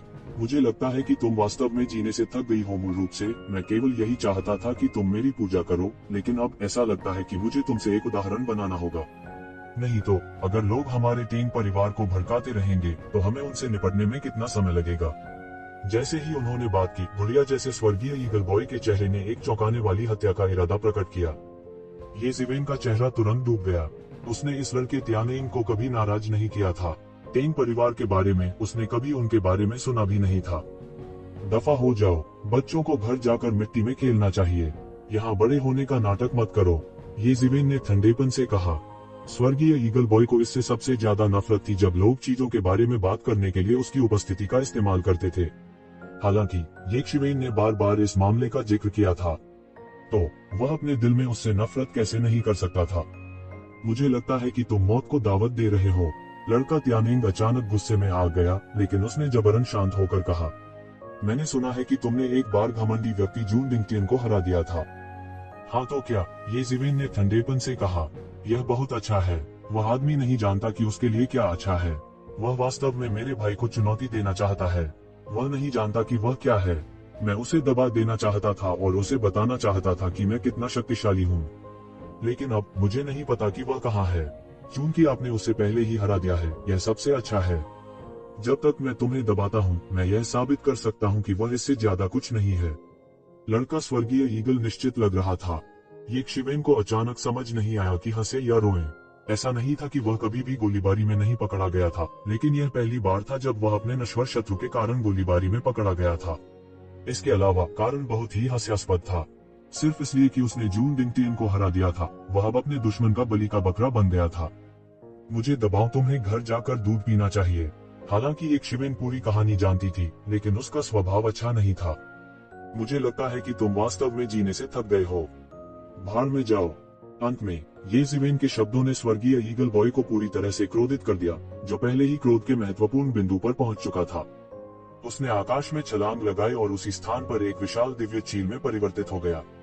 जोर से रोने के साथ वह नौवें आसमान में उड़ते हुए एक चट्टान की तरह लग रहा था। वह अतुलनीय रूप से क्रूर था। उसके पंजे अतुलनीय रूप से तेज थे और उसने सीधे येज़ेबेल के सिर पर पंजा लगा दिया। वह वास्तव में अतुलनीय रूप से भयंकर था। हम्फ, येज़ेबेल ने ठंडेपन से सूंघा। उसने कोई कमजोरी नहीं दिखाई और सीधे मुक्कों से बमबारी की। बूम बूम बूम, उसकी प्रत्येक मुट्ठी से एक सुनहरा समुद्र निकला। सुनहरी रोशनी असीम सुनामी की तरह थी, जिसने सभी के चेहरे बदल दिए। येज़ेबेल की मुट्ठी की ऊर्जा ने अतुलनीय रूप से तेज बाज के पंजे की जोड़ी को पूरी तरह से सील कर दिया था, जिसे बॉय त्यानेंग ने बदल दिया था। बॉय त्यानेंग के बाज के पंजे और भी अधिक शक्तिशाली थे। जोर से फटने की आवाज के साथ उसने वास्तव में येज़ेबेल की मुट्ठी की ऊर्जा को अलग कर दिया। चील के पंजे सीधे एक विशाल चील की चोंच में बदल गए और सीधे येज़ेबेल को काट लिया। आकाश पूरी तरह से टुकड़ों में बंट गया था। दोनों पक्ष सीधे स्काई रेंडिंग सिटी में लड़े। हालांकि उन दोनों में कुछ शंकाएं थी और युद्ध का मैदान तुरंत बाहर चला गया। येज़ेबेल को तुरंत रोक लिया गया। बॉय त्यानेंग की ईगल पंजा तकनीक काफी प्रभावशाली थी। यह शायद ह्यूएलाओ से थोड़ा ही कम था, जिससे येज़ेबेल पहले मिले थे। उनकी खेती भी काफी प्रभावशाली थी। उसने वास्तव में peak lake profound death real में कदम रखा था, जो कि येज़ेबेल की साधना से थोड़ा अधिक गहरा था। कोई आश्चर्य नहीं कि वह इतना अहंकारी था। यहाँ तक जिन अद्वितीय प्रतिभाओं ने कोटा प्राप्त किया था, उनमें से कुछ केवल मध्यवर्ती गहन मृत्यु क्षेत्र में थे। पीक प्रोफाउंड डेथ रियलम तक पहुंचना उनके लिए दुर्लभ था। क्या येज़ेबेल केवल गहन मृत्यु लोक के अंतिम चरण में नहीं थी? हवा में दैवीय गरुड़ मांस और रक्त वाला प्रतीत हो रहा था। यह जीवन शक्ति से भरा था। इसकी क्रूर चील की चोंच आकाश को काटने में सक्षम प्रतीत होती थी। हालांकि येज़ेबेल न तो जल्दी में थी और न ही धीमी। उसने चकमा नहीं दिया, इसके बजाय वह सीधे चील के सिर पर मिले और सीधे एक मुक्का फेंका। उनका अत्याचारी शरीर अजेय था। उसी दायरे के लोगों के बीच वह आमने सामने के टकराव से कभी नहीं डरा था। टकराना। येज़ेबेल की मुट्ठी की ऊर्जा इतनी मजबूत और भयंकर थी कि इसने वास्तव में मौके पर ही दिव्य चील को विस्फोट कर दिया। हालांकि इससे पहले कि येज़ेबेल हमला करना जारी रख पाता, दिव्य चील वास्तव में फिर से संघनित हो गई थी। एक बार फिर ये येज़ेबेल की तरफ झपटा। यह येज़ेबेल को काटकर मौत के घाट उतारना चाहता था। येज़ेबेल, भाड़ में जाओ। तुमने मुझे पूरी तरह से क्रोधित कर दिया है और अब तुम्हें कोई नहीं बचा सकता। लड़का स्वर्गीय गर्जना, वही एक शिवेन को वहीं जिंदा निगल जाना चाहता था। यह लड़का त्यानेंग बहुत मजबूत है। कुछ लोग कहते हैं कि वह कोटा प्राप्त करने के लिए अपने बड़े भाई पर निर्भर था। अब ऐसा लगता है कि यह केवल बकवास है। अपनी ताकत से उसे टेंग याओयांग की मदद के बिना सैकड़ों लोगों में स्थान दिया जा सकता है। वास्तव में लड़का त्यानेंग युवा दिख सकता है, लेकिन वह वास्तव में सैकड़ों वर्षों से जीवित है केवल इसलिए है क्योंकि उसने एक प्रकार की कुंवारी तकनीक विकसित की है कि वह अपनी युवा उपस्थिति को बनाए रखने में सक्षम है। वह अपने रूप के बारे में बात करने वाले लोगों से सबसे ज्यादा नफरत करता है। हालांकि ये जिवेन ने बार बार इसका उल्लेख किया है। मुझे डर है कि वह इस मामले को शांत नहीं होने देंगे। इस मामले को शांत होने दो, उसके साथ छल नहीं किया जाना चाहिए, लेकिन ये शिवेन एक अच्छा इंसान भी नहीं है। क्या ईश्वरीय मिलन और उजाड़ स्वर्ग के महल को उसके हाथों भारी नुकसान नहीं उठाना पड़ा? उद्धरण चिन्ह, यह मजबूत के बीच एक संवाद है। यह वास्तव में दिलचस्प है। आपको इसके बारे में सोचना चाहिए। आपको कौन बचाएगा, यह अधिक व्यवहारिक है। मजबूत के बीच एक संवाद। आपको अभी भी एक लंबा रास्ता तय करना है। ये जिवेन ठंडेपन से चिल्लाया और तुरंत पलटवार किया। आपको इसके बारे में सोचना होगा। आपको कौन बचाने वाला है? बलवान के बीच बातचीत। आप अभी भी उससे बहुत दूर हैं। ये शिवेन ठंडी आवाज में चिल्लाया और पलटवार किया। शुआ, ये जिवेन की मुट्ठी फूट गई और खालीपन का एक बड़ा क्षेत्र ढह गया। मुट्ठी की ऊर्जा ढह गई जगह का पीछा करती है और सीधे स्वर्गीय ईगल बॉय की ओर विस्फोट करती है। ये जिवेन की मुट्ठी की ऊर्जा से ऐसा लग रहा था जैसे वह सब कुछ टुकड़ों में पीस देगी। हेवनली ईगल बॉय ने मौके पर एक अद्भुत गुप्त तकनीक का इस्तेमाल किया और ये जिवेन का गला घोंट दिया। एक अकथनीय शक्ति शून्य में उमड़ पड़ी और ये जिवेन की मुट्ठी की ऊर्जा का गला घोंट दिया। फिर स्वर्गीय गरुड़ लड़के ने एक अजगर की तरह ये जिवेन की ओर जमकर झपट्टा मारा। ऐसा लग रहा था जैसे वह अपने रास्ते में आने वाली हर चीज को हड़पना और नष्ट करना चाहता हो। एक और भी हैरान कर देने वाला दृश्य सामने आया। ये जिवेन निश्चल खड़ी रही और इस शक्ति को अपने शरीर पर कहर बरपाने। उसके काले बाल हवा में लहरा रहे थे। हालांकि वह उनके सोने के चढ़े हुए अत्याचारी रूप को नहीं तोड़ सके। ये जिवेन ने एक बड़ा हाथ पकड़ा और अंतरिक्ष की परतों को भेद दिया। फिर उसने स्वर्गीय ईगल बॉय के शरीर को पकड़ लिया जो एक दिव्य ईगल में परिवर्तित हो गया था। टकराना, ये जिवेन ने हेवनली ईगल बॉय के शरीर पर सभी बचावों को पकड़ लिया और नष्ट कर दिया। फिर उसने हेवनली ईगल बॉय के शरीर को नीचे खींचा और उसे जमीन पर पटक दिया। यह सरल और अपरिष्कृत था, लेकिन इसकी शक्ति अद्भुत थी। ये जिवेन की शक्ति इतनी भयानक थी कि यह कहने की आवश्यकता नहीं है कि पूरी दुनिया कांप रही थी जब उसने अपनी पूरी शक्ति का इस्तेमाल किया। स्वर्गीय ईगल बॉय के प्रेत को प्रकट करते हुए इस दिव्य ईगल को मौके पर ही तोड़ दिया गया था। उसका चेहरा सदमे और गुस्से से भरा हुआ था और उसके मुंह के कोने से खून बह रहा था। ये जिवेन ने उसे जमीन पर फेंक दिया था और उसके कारण उसे आंतरिक चोटें आई थीं। यह बस एक अभूतपूर्व बात थी। स्वर्गीय गरुड़ लड़के ने छलांग लगाए और ये शिवेन से लड़ने के लिए आकाश में उड़ गया। दुर्भाग्य से ये जिवेन ने उसे ऐसा अवसर नहीं दिया और सीधे उसे थप्पड़ मार दिया। टकराना, स्वर्गीय चील लड़का ये जिवेन के थप्पड़ से बच नहीं सका और उसे फिर से जमीन पर पटक दिया गया। पफ, उसने मुंह से खून निकाला और जमीन में एक बड़ा छेद दिखाई दिया। ये जिवेन, तुमने मुझे चोट पहुंचाने की हिम्मत की। लड़के स्वर्गीय चील ने गुस्से में ये जिवेन की तरफ देखा। उसने ये शिवेन पर लगातार कई वार किए। वह एक दिव्य गरुड़ में बदल गया और आकाश में फड़फड़ाया। उसने ऊपर की ओर मुंह किया और जोर से रोने लगा। उसके पंजों से आकाश फट गया था और यह अतुलनीय रूप से आश्चर्यजनक लग रहा था। अप्रत्याशित रूप से इसने सीधे एक शिवेन की ओर पकड़ बना ली। यह किसी काम का नहीं। ये शिवेन अतुलनीय रूप से ठंडी थी। उसने सीधे हाथ की मुहर बनाई और फिर मौके पर एक बड़ी गर्जना की आवाज निकली। उसने एक हसन मुहर बनाई और सीधे इन आकृतियों को उड़ा दिया जो बाहर उड़ रही थीं। ये दैवीय चीलें फट गईं, रक्त के सार में बदल गईं, जिससे आकाश भर गया। ये दिव्य ईगल वास्तव में ऊर्जा से संघनित नहीं थे, बल्कि बॉय हेवनली ईगल के रक्त सार से बने थे। इस तरह सरनी की शक्ति कई गुना बढ़ जाएगी। दुर्भाग्य से उन्होंने ये शिवेन का सामना किया था। ये व्यवस्थाएं उसके सामने बस कमजोर थी और सीधे मौके पर ही उड़ा दी गईं। हर कोई अतुलनीय रूप से हैरान था। इस समय फॉलन मून सिटी में ये जिवेन के एक पीक प्रोफाउंड डेथ स्टेज विशेषज्ञ की हत्या करने की खबर फैलनी बाकी थी। इसलिए वे ये शिवेन की असली ताकत नहीं जानते थे। बस दृश्य को देखकर यह पहले से ही अतुलनीय रूप से चौंकाने वाला था। हेवनली ईगल बॉय की प्रतिष्ठा छोटी नहीं थी और उसकी ताकत भी कमजोर नहीं थी। वॉलेट प्रोफाउंड डेथ स्टेज के विशेषज्ञ थे। इतनी ताकत हुआन दुनिया में एक छोटा सा संप्रदाय खोलने के लिए पर्याप्त थी। हालांकि ये शिवेन उसके साथ खिलवाड़ कर रहा था और जवाबी कार्रवाई करने में असमर्थ था। वह बस हास्यास्पद रूप से मजबूत था। ये ज़िवेन, मैं तुम्हें मरवाना चाहता हूँ। उन आंकड़ों की मौके पर ही धज्जियां उड़ा दी गयी। बॉय हेवनली ईगल ने तुरंत एक शोकाकुल चीख निकाली। वह गंभीर रूप से घायल हो गया और गुस्से से दहाड़ा। उसने सीधे अपना मुंह खोला और फिर एक आश्चर्यजनक गति से एक काला बहता हुआ प्रकाश सीधे येज़ेबेल के चेहरे की ओर निकला। येज़ेबेल ने तुरंत अपनी भौहें चढ़ा ली। हालांकि इस काले बहते हुए प्रकाश की गति खराब नहीं थी, फिर भी यह उस स्तर पर थी जिस पर वह प्रतिक्रिया कर सकता था। हालांकि वास्तव में जिस बात ने उसे महसूस कराया कि कुछ गलत था, वह यह था कि वह एक बुरी शक्ति को घूर रहा था। इसने उसे दृढ़ता से बंद कर दिया और उसे ऐसा महसूस कराया जैसे कि वह आकाश या पृथ्वी पर जाने पर भी बच नहीं सकता। बिना किसी झिझक के उन्होंने सीधे एक के बाद एक कई मुक्के मारे। मुट्ठी की ऊर्जा चौंकाने वाली लहरों में बदल गई जो बह गई। Puff puff puff. Fist energy काले बहते हुए प्रकाश के संपर्क में आने के बाद मौके पर ही पूरी तरह से नष्ट हो गई।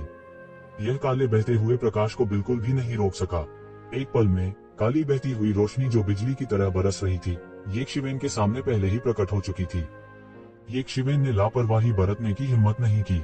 उसने सीधे जमीन पर कदम रखा और एक सुनहरी रोशनी ने आकाश को भर दिया। उसका पूरा शरीर मौके पर हजारों मीटर तक पीछे की ओर उड़ता रहा, मानो उसने टेलीपोर्ट किया हो। हालांकि जब उसके शरीर ने टेलीपोर्टेशन पूरा किया था, तो काली बहने वाली रोशनी पहले ही उसकी ओर आ चुकी थी। जैसी उसने उम्मीद की थी वैसा ही हुआ। येज़ेबेल की पुतलियां थोड़ी सी कुड़ गईं। यह काला बहता हुआ प्रकाश वास्तव में क्या था? यह वास्तव में बहुत दुष्ट था। बजना, धातु के टकराने की अतुलनीय तेज आवाज निकली। काली बहती हुई रोशनी को येज़ेबेल से 1 फुट की दूरी पर रोक दिया गया। येज़ेबेल के सिर के ऊपर यिन-यांग जीवन और मृत्यु आरेख लगातार घूमता रहा और एक हल्का पर्दा उसके भीतर उसकी रक्षा करते हुए लटका रहा। काला बहता हुआ प्रकाश निर्दयता से इस हल्के पर्दे में धंस गया। वह नहीं जानता था कि हल्के पर्दे में एक बड़ा छेद किया गया था और उसके शरीर का अधिकांश हिस्सा क्षैतिज रूप से डाला गया था। इस समय येज़ेबेल आखिरकार स्पष्ट रूप से देखने में सक्षम थी कि यह चीज क्या थी। यह वास्तव में एक छोटा चील था। यह एक मुट्ठी के आकार के बारे में एक बहुत ही छोटा और नाजुक यंत्र था। इसे एक दिव्य चील की छवि के साथ उकेरा गया था। हालांकि यह बहुत छोटा था, यह बहुत ही जीवंत था। यह दिव्य गरुड़ यंत्र आश्चर्यजनक ऊर्जा के उतार चढ़ाव से भरा था, इतना अधिक कि येज़ेबेल को इसे महसूस करने के लिए ध्यान से महसूस करने की आवश्यकता नहीं थी। यदि किसी सामान्य व्यक्ति को इसका निशाना बनाया गया, तो वे बिना किसी दफन स्थान के लगभग मर जाएंगे। उल्लेख नहीं है, भले ही वे प्रतिक्रिया कर सके, वे इसे बिल्कुल भी अवरुद्ध नहीं कर पाएंगे। यहाँ तक येज़ेबेल के यिन-यांग जीवन और मृत्यु आरेख का हल्का पर्दा भी आधे से अधिक द्वारा डाला गया था और लगभग सीधे इसके द्वारा छेदा गया था। ऐसी शक्ति वास्तव में दुर्लभ और वास्तव में भयानक थी। कोई आश्चर्य नहीं कि यह स्वर्गीय ईगल बॉय का तुरुप का इक्का था। निश्चित तौर पर उसके पास कुछ तरकीबें थीं। कोई आश्चर्य नहीं कि वह इतना घमंडी था, लेकिन दुर्भाग्य से वह येज़ेबेल से मिला था। तुम बहुत शातिर हो, तुम मुझे मारना चाहते हो, लेकिन मैं तुम्हें नहीं मारूंगा। मैं केवल तुम्हारी मार्शल आर्ट को खत्म कर दूंगा ताकि तुम भविष्य में घमंडी होने की हिम्मत न कर सको। येज़ेबेल उपहास किए बिना नहीं रह सके। तुम्हारी हिम्मत कैसे हुई? स्वर्गीय गरुड़ लड़के की आंखें पूरी तरह से खुली हुई थीं और उसकी आंखें घबराहट से भरी हुई थीं। इससे पहले कोई भी उसे इस हद तक चोट नहीं पहुंचा पाया था। मैं हिम्मत क्यों नहीं करूंगा? तुम यहाँ लोगों को मारने की हिम्मत करते हो, क्या तुम्हें लगता है कि मैं ऐसा करने की हिम्मत नहीं करूंगा? येज़ेबेल को यह हास्यास्पद लगा। क्या उसने वास्तव में सोचा था कि दुनिया उसके चारों ओर घूमती है? येज़ेबेल ने ठंडी सांस ली और अचानक अपना पैर पटक दिया। अचानक असीम ऊर्जा बह निकली। पृथ्वी हिल गई और एक बड़ी दरार बन गई जो स्वर्गीय ईगल बॉय की दिशा में फैल गई। रुकना! अचानक स्काई लैंडिंग सिटी से एक गगनभेदी दहाड़ सुनाई दी। मार्शल आर्ट की एक धारा आसमान से उतरी और विशाल दरार को पूरी तरह से अवरुद्ध कर दिया। कौन है भाई? येज़ेबेल की भौहें तनी थी और वह चिल्लाए। स्वर्ग के बंटवारे वाले शहर से एक आकृति सीधे आसमान में आई और उड़कर येज़ेबेल के सामने उतर गई। यह बाघ के सिर और इंसान के शरीर वाला एक बूढ़ा आदमी था। उसकी दाढ़ी बहुत सख्त थी, फौलाद जैसी।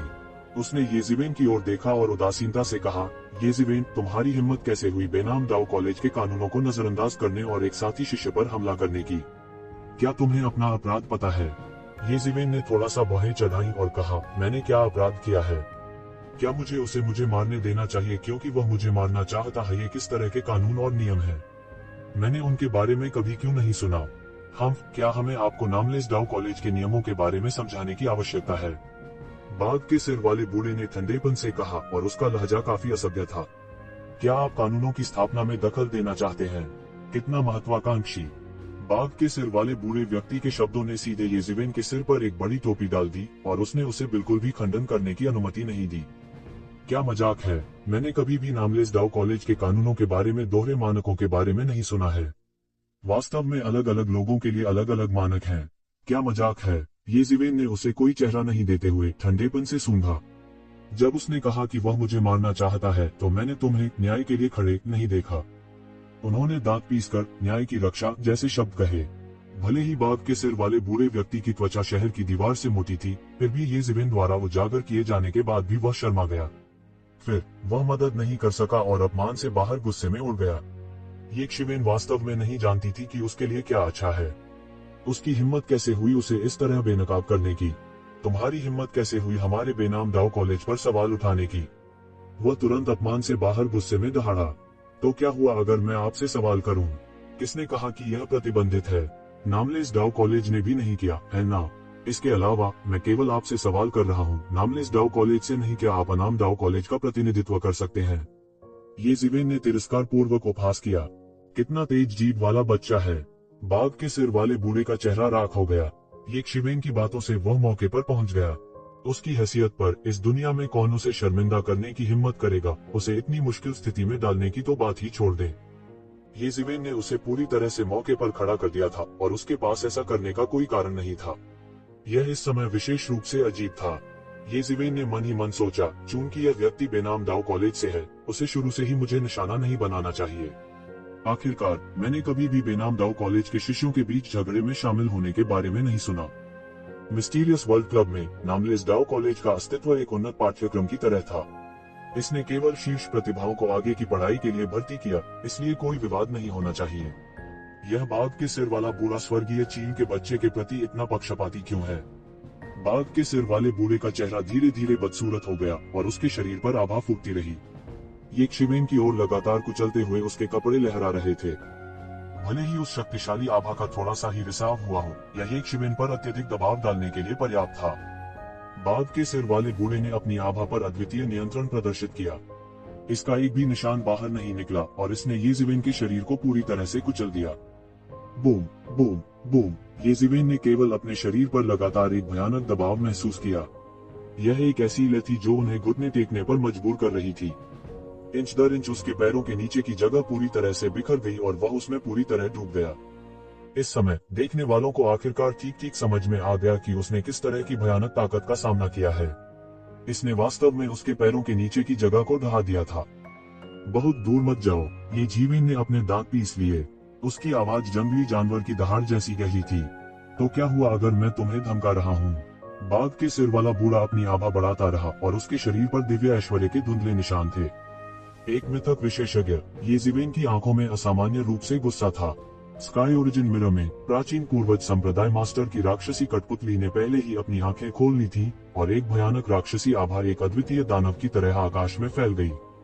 अगर यह इसके नीचे आता, यांग क्यूई के पास डेविल रोर का हमला होता। आखिरकार एक गौरमित उसके प्रति शत्रुतापूर्ण था और इससे बुरा कुछ नहीं हो सकता था। अचानक थोड़ी चंचल आवाज सुनाई दी। टाइगर हेडेड आदरणीय, आप क्या करने की योजना बना रहे हैं? हमारे छात्रों पर हमला करना एक अक्षम्य पाप है। एक साधारण सा दिखने वाला बाज आसमान से उतरा और एक जवान आदमी में बदल गया। युवक ने बाघ के सिर वाले आदरणीय को चेहरे पर चंचल मुस्कान के साथ देखा। यंग तियानजिंग, मैं उसे हमारी बेनाम दाओ अकादमी के नियमों को समझने दे रहा हूँ। वह वास्तव में शुरू से ही अपने साथी छात्र की साधना को पंगु बनाना चाहता है। वह नहीं चलेगा। बाघ के सिर वाले आदरणीय की अभिव्यक्ति बदल गई। वह बहुत भयभीत लग रहा था, लेकिन उसे मात नहीं दी जानी थी। वह इस पहलू में अपने सामने वाले से हारना नहीं चाहते थे। नियम, मुझे क्यों नहीं पता था कि नामलेस डाओ अकादमी का ऐसा नियम है जो आपको हमारे छात्रों पर हमला करने की अनुमति देता है। दिव्य चील के रूप में युवक ने अपने मुंह के कोने को थोड़ा ऊपर उठाया और कहा, येज़ेवेन को मेरे खानदान ने पहले ही चुन लिया है। मुझे मत बताओ कि मुझे नहीं पता कि तुम्हारा गुट क्या योजना बना रहा है। बेहतर होगा आप मुझे अपनी छोटी छोटी हरकतें दोबारा न देखने दें, नहीं तो मैं तुम्हारे पंजे काट दूंगा। जल्दी करो और चिल्लाओ, यंग तियानजिंग ने बेहद दबंग तरीके से कहा। आप बाघ के सिर वाले पैरागॉन ने यह उम्मीद नहीं की थी कि यंग तियानजिंग एक मिथक विशेषज्ञ इतने सारे लोगों के सामने उसे पूरी तरह से अनदेखा कर देगा। अच्छा, बाघ के सिर वाले आदरणीय ने गुस्से से कहा। उसके बाद बाघ के सिर वाले आदरणीय स्वर्गीय ईगल बॉय को ले गए और प्रकाश की एक गेंद में गायब हो गए। यंग तियानजिन द्वारा डांटे जाने के बाद उन्होंने वापस बात करने की हिम्मत नहीं की। यहाँ रहने से उसकी सूरत और खराब हो जाएगी। मुझे बचाने के लिए बहुत धन्यवाद वरिष्ठ। ये जिवेन ने अपने हाथों को प्रणाम किया और कहा, यह कुछ भी नहीं है, यह सिर्फ एक गुटिया संघर्ष है, आप इसे थोड़ी देर बाद समझेंगे। यंग तियानजिन ने ये जिवेन पर नजर डाली और उसके चेहरे पर एक फीकी मुस्कान के साथ कहा, तुम बुरे नहीं हो, तुम में दम है। आपने ईश्वरीय मिलन और उजाड़ हेवन हॉल को अपमानित करने का साहस भी किया। यह ऐसा कुछ नहीं है जो एक सामान्य व्यक्ति कर सकता है। मुझे बस जीवित रहने के लिए मजबूर किया गया था। उस समय स्थिति यह थी कि हम में से एक मर रहा था, कोई तीसरा विकल्प नहीं था। ये जिवेन ने कहा, अच्छा कहा, हाँ, दरअसल कुछ लोगों को मारना कोई बड़ी बात नहीं है। कुंजी यह है कि दैवीय संघ के नेता ने वास्तव में आपको अकादमी में स्वीकार करने से इनकार करते हुए हमें बार बार धमकाने के लिए अपनी गहन साधना का उपयोग किया। बेशक हम ही थे जिन्होंने अंत में उसे पीछे धकेला। क्या मजाक, बेनाम डाउ कॉलेज की गहरी नींव है तो हम इतनी आसानी से कैसे डर सकते हैं। हालांकि मैं आपको यह बता रहा हूं क्योंकि मुझे उम्मीद है कि आप समझ गए होंगे कि कॉलेज आपको पालने में कोई कसर नहीं छोड़ रहा है। आप भी हमारे पसंदीदा लक्ष्यों में से एक हैं। यंग तियानजिन ने जानबूझकर अपने एक लक्ष्य का उल्लेख किया, यह देखने के लिए कि एक शिवेन कैसे प्रतिक्रिया देगी। अंत में ये जिवेन की अभिव्यक्ति बिल्कुल नहीं बदली, जैसे कि उसे इसकी बिल्कुल भी परवाह नहीं थी। आप परेशान नहीं हैं, यह थोड़ा अप्रत्याशित है, यंग तियानजिन ने कहा। इसमें नाराज होने की कोई बात नहीं है। इस दुनिया में बहुत सारे जीनियस हैं और मैं निश्चित रूप से अकेला नहीं हूँ। ये जिवेन ने मुस्कुराते हुए कहा, आप इस बारे में काफी खुले विचारों वाले हैं। चूंकि आपका मामला सुलझ गया है, मैं छुट्टी लेता हूँ। आप नामलेस डाउ कॉलेज में प्रवेश कर सकते हैं या नहीं, यह आपके अपने प्रयासों पर निर्भर करेगा। इस युवक ने, जो एक दिव्य गरुड़ में बदल गया था, तुरंत एक आकृति बनाना समाप्त किया, अपने पंख फड़फड़ाए और ऊंची उड़ान भरी। थोड़ी ही देर में वो एक शिवेन की नजरों से पूरी तरह से गायब हो चुका था। यह आंकड़ा बेवजह आया और चला गया था। हालांकि इसने ये जिवेन को भी सही मायने में समझा दिया कि नामलेस डाउ कॉलेज उतना सरल नहीं था जितना बाहरी लोग सोचते थे। शायद भीतर और भी रहस्य छिपे थे। इन दोनों महान शख्सियतों के जाने के बाद पूरा आसमान एकाएक जीवंत हो उठा। मूल रूप से इन दो दिग्गज शख्सियतों के आगमन के कारण उत्पन्न दमनकारी माहौल को तुरंत जारी कर दिया गया था। स्वर्गीय ईगल बॉय वास्तव में ये जिवेन द्वारा इतनी आसानी से हार गया था। यह अविश्वसनीय है। इस अवधि के दौरान ये जिवेन की प्रगति भयानक है। यह दिलचस्प है, हेवनली ईगल बॉय को मारने के बाद टेंग याओयांग मामले को कैसे शांत रहने दे सकते हैं। टेंग याओयांग ने देवताओं की विरासत प्राप्त करने का दावा किया था और उसके युवा सम्राट को ये जिवेन ने लगभग अपन बना दिया था। वह इतनी गहरी नफरत की परवाह कैसे नहीं कर सकता। यह सही है, टेंग याओयांग की ताकत को शायद इस पीढ़ी के नामलेस डाउ कॉलेज के सैकड़ों शिष्यों में शीर्ष पर रखा जा सकता है। उन्होंने अपना खुद का सूर्य संप्रदाय बनाया, जिसकी तुलना कई साल पहले ईश्वरीय संघ के नेता से की जा सकती है। हे हमारे सामने दिव्य संघ के नेता जैसे सफल उदाहरण के साथ कौन उनकी नकल नहीं करना चाहेगा। इस बार 5 महान शिष्यों ने अपने स्वयं के संगठनों और बलों का गठन किया है। सूर्य संप्रदाय इनमें से एक है, उनमें से सबसे बड़ा। इस तथ्य के अलावा कि उसके पास कोई प्रसिद्ध व्यक्ति नहीं है, यह पहले से ही प्रथम श्रेणी के बल के बराबर है। टेंग याओयांग की ताकत को देखते हुए उसके मिथक दायरे में प्रवेश करने से पहले की बात है। एक बार जब वह ऐसा कर लेता है तो सूर्य संप्रदाय जुबान की दुनिया में प्रथम श्रेणी की शक्ति बन जाएगा। कितना कमाल की है। ये जिवेन आसमान को चीरते हुए शहर में चला गया। आसपास की कई चर्चाएं उसके कानों में पड़ी और इन लोगों का इसे छुपाने का जरा सा भी इरादा नहीं था। ये जिवेन, इन लोगों ने पहले ही अपनी सेना बना ली है। तुम भी एक सेना क्यों नहीं बना लेते। मैं इसमें सिर्फ एक बड़ा व्यक्ति बनूंगा, जियान वुचेन ने कहा। जब समय आएगा, हमारी प्रतिष्ठा के साथ हम अपने साथ बड़ी संख्या में प्रतिभाओं को आकर्षित करने में सक्षम होंगे। हमें सूर्य संप्रदाय के बारे में चिंता करने की बिल्कुल भी आवश्यकता नहीं होगी। ये जिवेन ने मन ही मन सोचा। अकेले लड़ने के अपने स्वाभाविक फायदे थे। वह किसी भी समय निकल सकता था। जब तक वह जीवित रहेगा, उसकी जीवन शक्ति प्रभावित नहीं होगी। हालांकि एक बल बनाने के अपने फायदे भी थे। उदाहरण के लिए, दैवीय संघ के नेता ने दैवीय संघ का गठन किया था और दुनिया भर से नायकों की भर्ती की थी। उसने दुनिया के सभी नायकों को अपने लिए भगवान बनने, सभी प्रकार के संसाधनों को इकट्ठा करने और उसके लिए सभी प्रकार के शत्रुओं को दबाने की अनुमति दी थी। अब दैवीय संघ हुआन दुनिया भर में तंबुओं के साथ एक विशाल बन गया था। एक बार दैवीय संघ का नेता एक देवता बन गया तो दैवीय संघ देर सबेर दुनिया का नेता बन जाएगा। स्वाभाविक रूप से इन दो तरीकों के अपने फायदे और नुकसान थे। यदि वह अभी एक संगठन स्थापित करना चाहता है तो यह स्वाभाविक रूप से अधिक सुविधाजनक होगा। उसके साथ हुआ मैंगान और जियान वुचेन नीव के रूप में उसके पास 3 शीर्ष विशेषज्ञ होंगे। जब तक कोई महान शख्सियत कार्रवाई नहीं करती तब तक कोई भी उन्हें दबा नहीं पाएगा। ऐसा लाइनअप सूर्य संप्रदाय से कमतर नहीं था। आखिरकार सूर्य संप्रदाय संभवतः युवा पीढ़ी के कुछ विशेषज्ञों की भर्ती नहीं कर सका। ये सभी लोग घमंडी और अहंकारी थे। उनमें से कितने दूसरों के द्वारा आदेश दिए जाने के लिए तैयार होंगे। हालांकि अब सबसे महत्वपूर्ण बात नामलेस डाउ कॉलेज को रिपोर्ट करना और आधिकारिक तौर पर कॉलेज का शिष्य बनना था। उन तीनों ने आधिकारिक तौर पर कॉलेज को रिपोर्ट करने के बाद आखिरकार वे हेवन स्प्लिटिंग सिटी की स्थिति पर ध्यान देने के मूड में थे। हालांकि नामलेस डाउ कॉलेज ने आधिकारिक रूप से भर्ती करना शुरू कर दिया था, लेकिन जिस स्थान पर कॉलेज स्थित था उसे खोला जाना बाकी था। इसलिए वे अभी के लिए हेवन स्प्लिटिंग सिटी में ही रह सकते थे। वे तीनों साधारण लोग नहीं थे। बहुत जल्दी उन्होंने हेवन स्प्लिटिंग सिटी की वर्तमान स्थिति का पता लगा लिया। वर्तमान में हेवन स्प्लिटिंग सिटी में नामलेस डाउ कॉलेज के वर्तमान शिष्यों में 5 अत्यंत शक्तिशाली व्यक्ति उभरकर सामने आए थे। अपवाद के बिना वे सभी गहन मृत्यु लोक के शिखर पर थे। यह कहा गया था कि वे पहले ही पोवांग दायरे की बाधा को छू चुके थे और वास्तव में पोवांग दायरे में कदम रखने वाले थे। वे 5 महान शिष्यों के रूप में जाने जाते थे। उनमें से टेंग याओयांग को दूसरा स्थान मिला। उनके संगठन में सूर्य संप्रदाय के विशेषज्ञों की संख्या भी वर्तमान शिष्यों द्वारा स्थापित संगठनों में सर्वश्रेष्ठ थी। यह कहा जा सकता है कि यह भविष्य में एक बादशाह का भ्रूण रूप था। मूल रूप से इसका ये जिवेन से कोई लेना देना नहीं था। हालांकि उसने स्वर्गीय ईगल बॉय को हरा दिया था और अपनी मार्शल आर्ट को लगभग पंगु बना दिया था। टेंग याओयांग की दबंग शैली को देखते हुए दोनों पक्षों के बीच टकराव लगभग अपरिहार्य था। 5 महान शिष्यों के अलावा कुछ जाने पहचाने चेहरे भी थे जिन्होंने उसे चकित कर दिया। जू डिंगटियन उनके ध्यान का खामियाजा भुगतने वाले पहले व्यक्ति थे। जिसके बारे में बात करते हुए बॉय त्यानेंग के साथ उनका इतना बड़ा संघर्ष क्यों हुआ, इसका सीधा संबंध जून डिंगटियन से था। जून डिंगटियन ने बहुत समय पहले हुआन क्षेत्र के युद्ध क्षेत्र में प्रवेश किया था।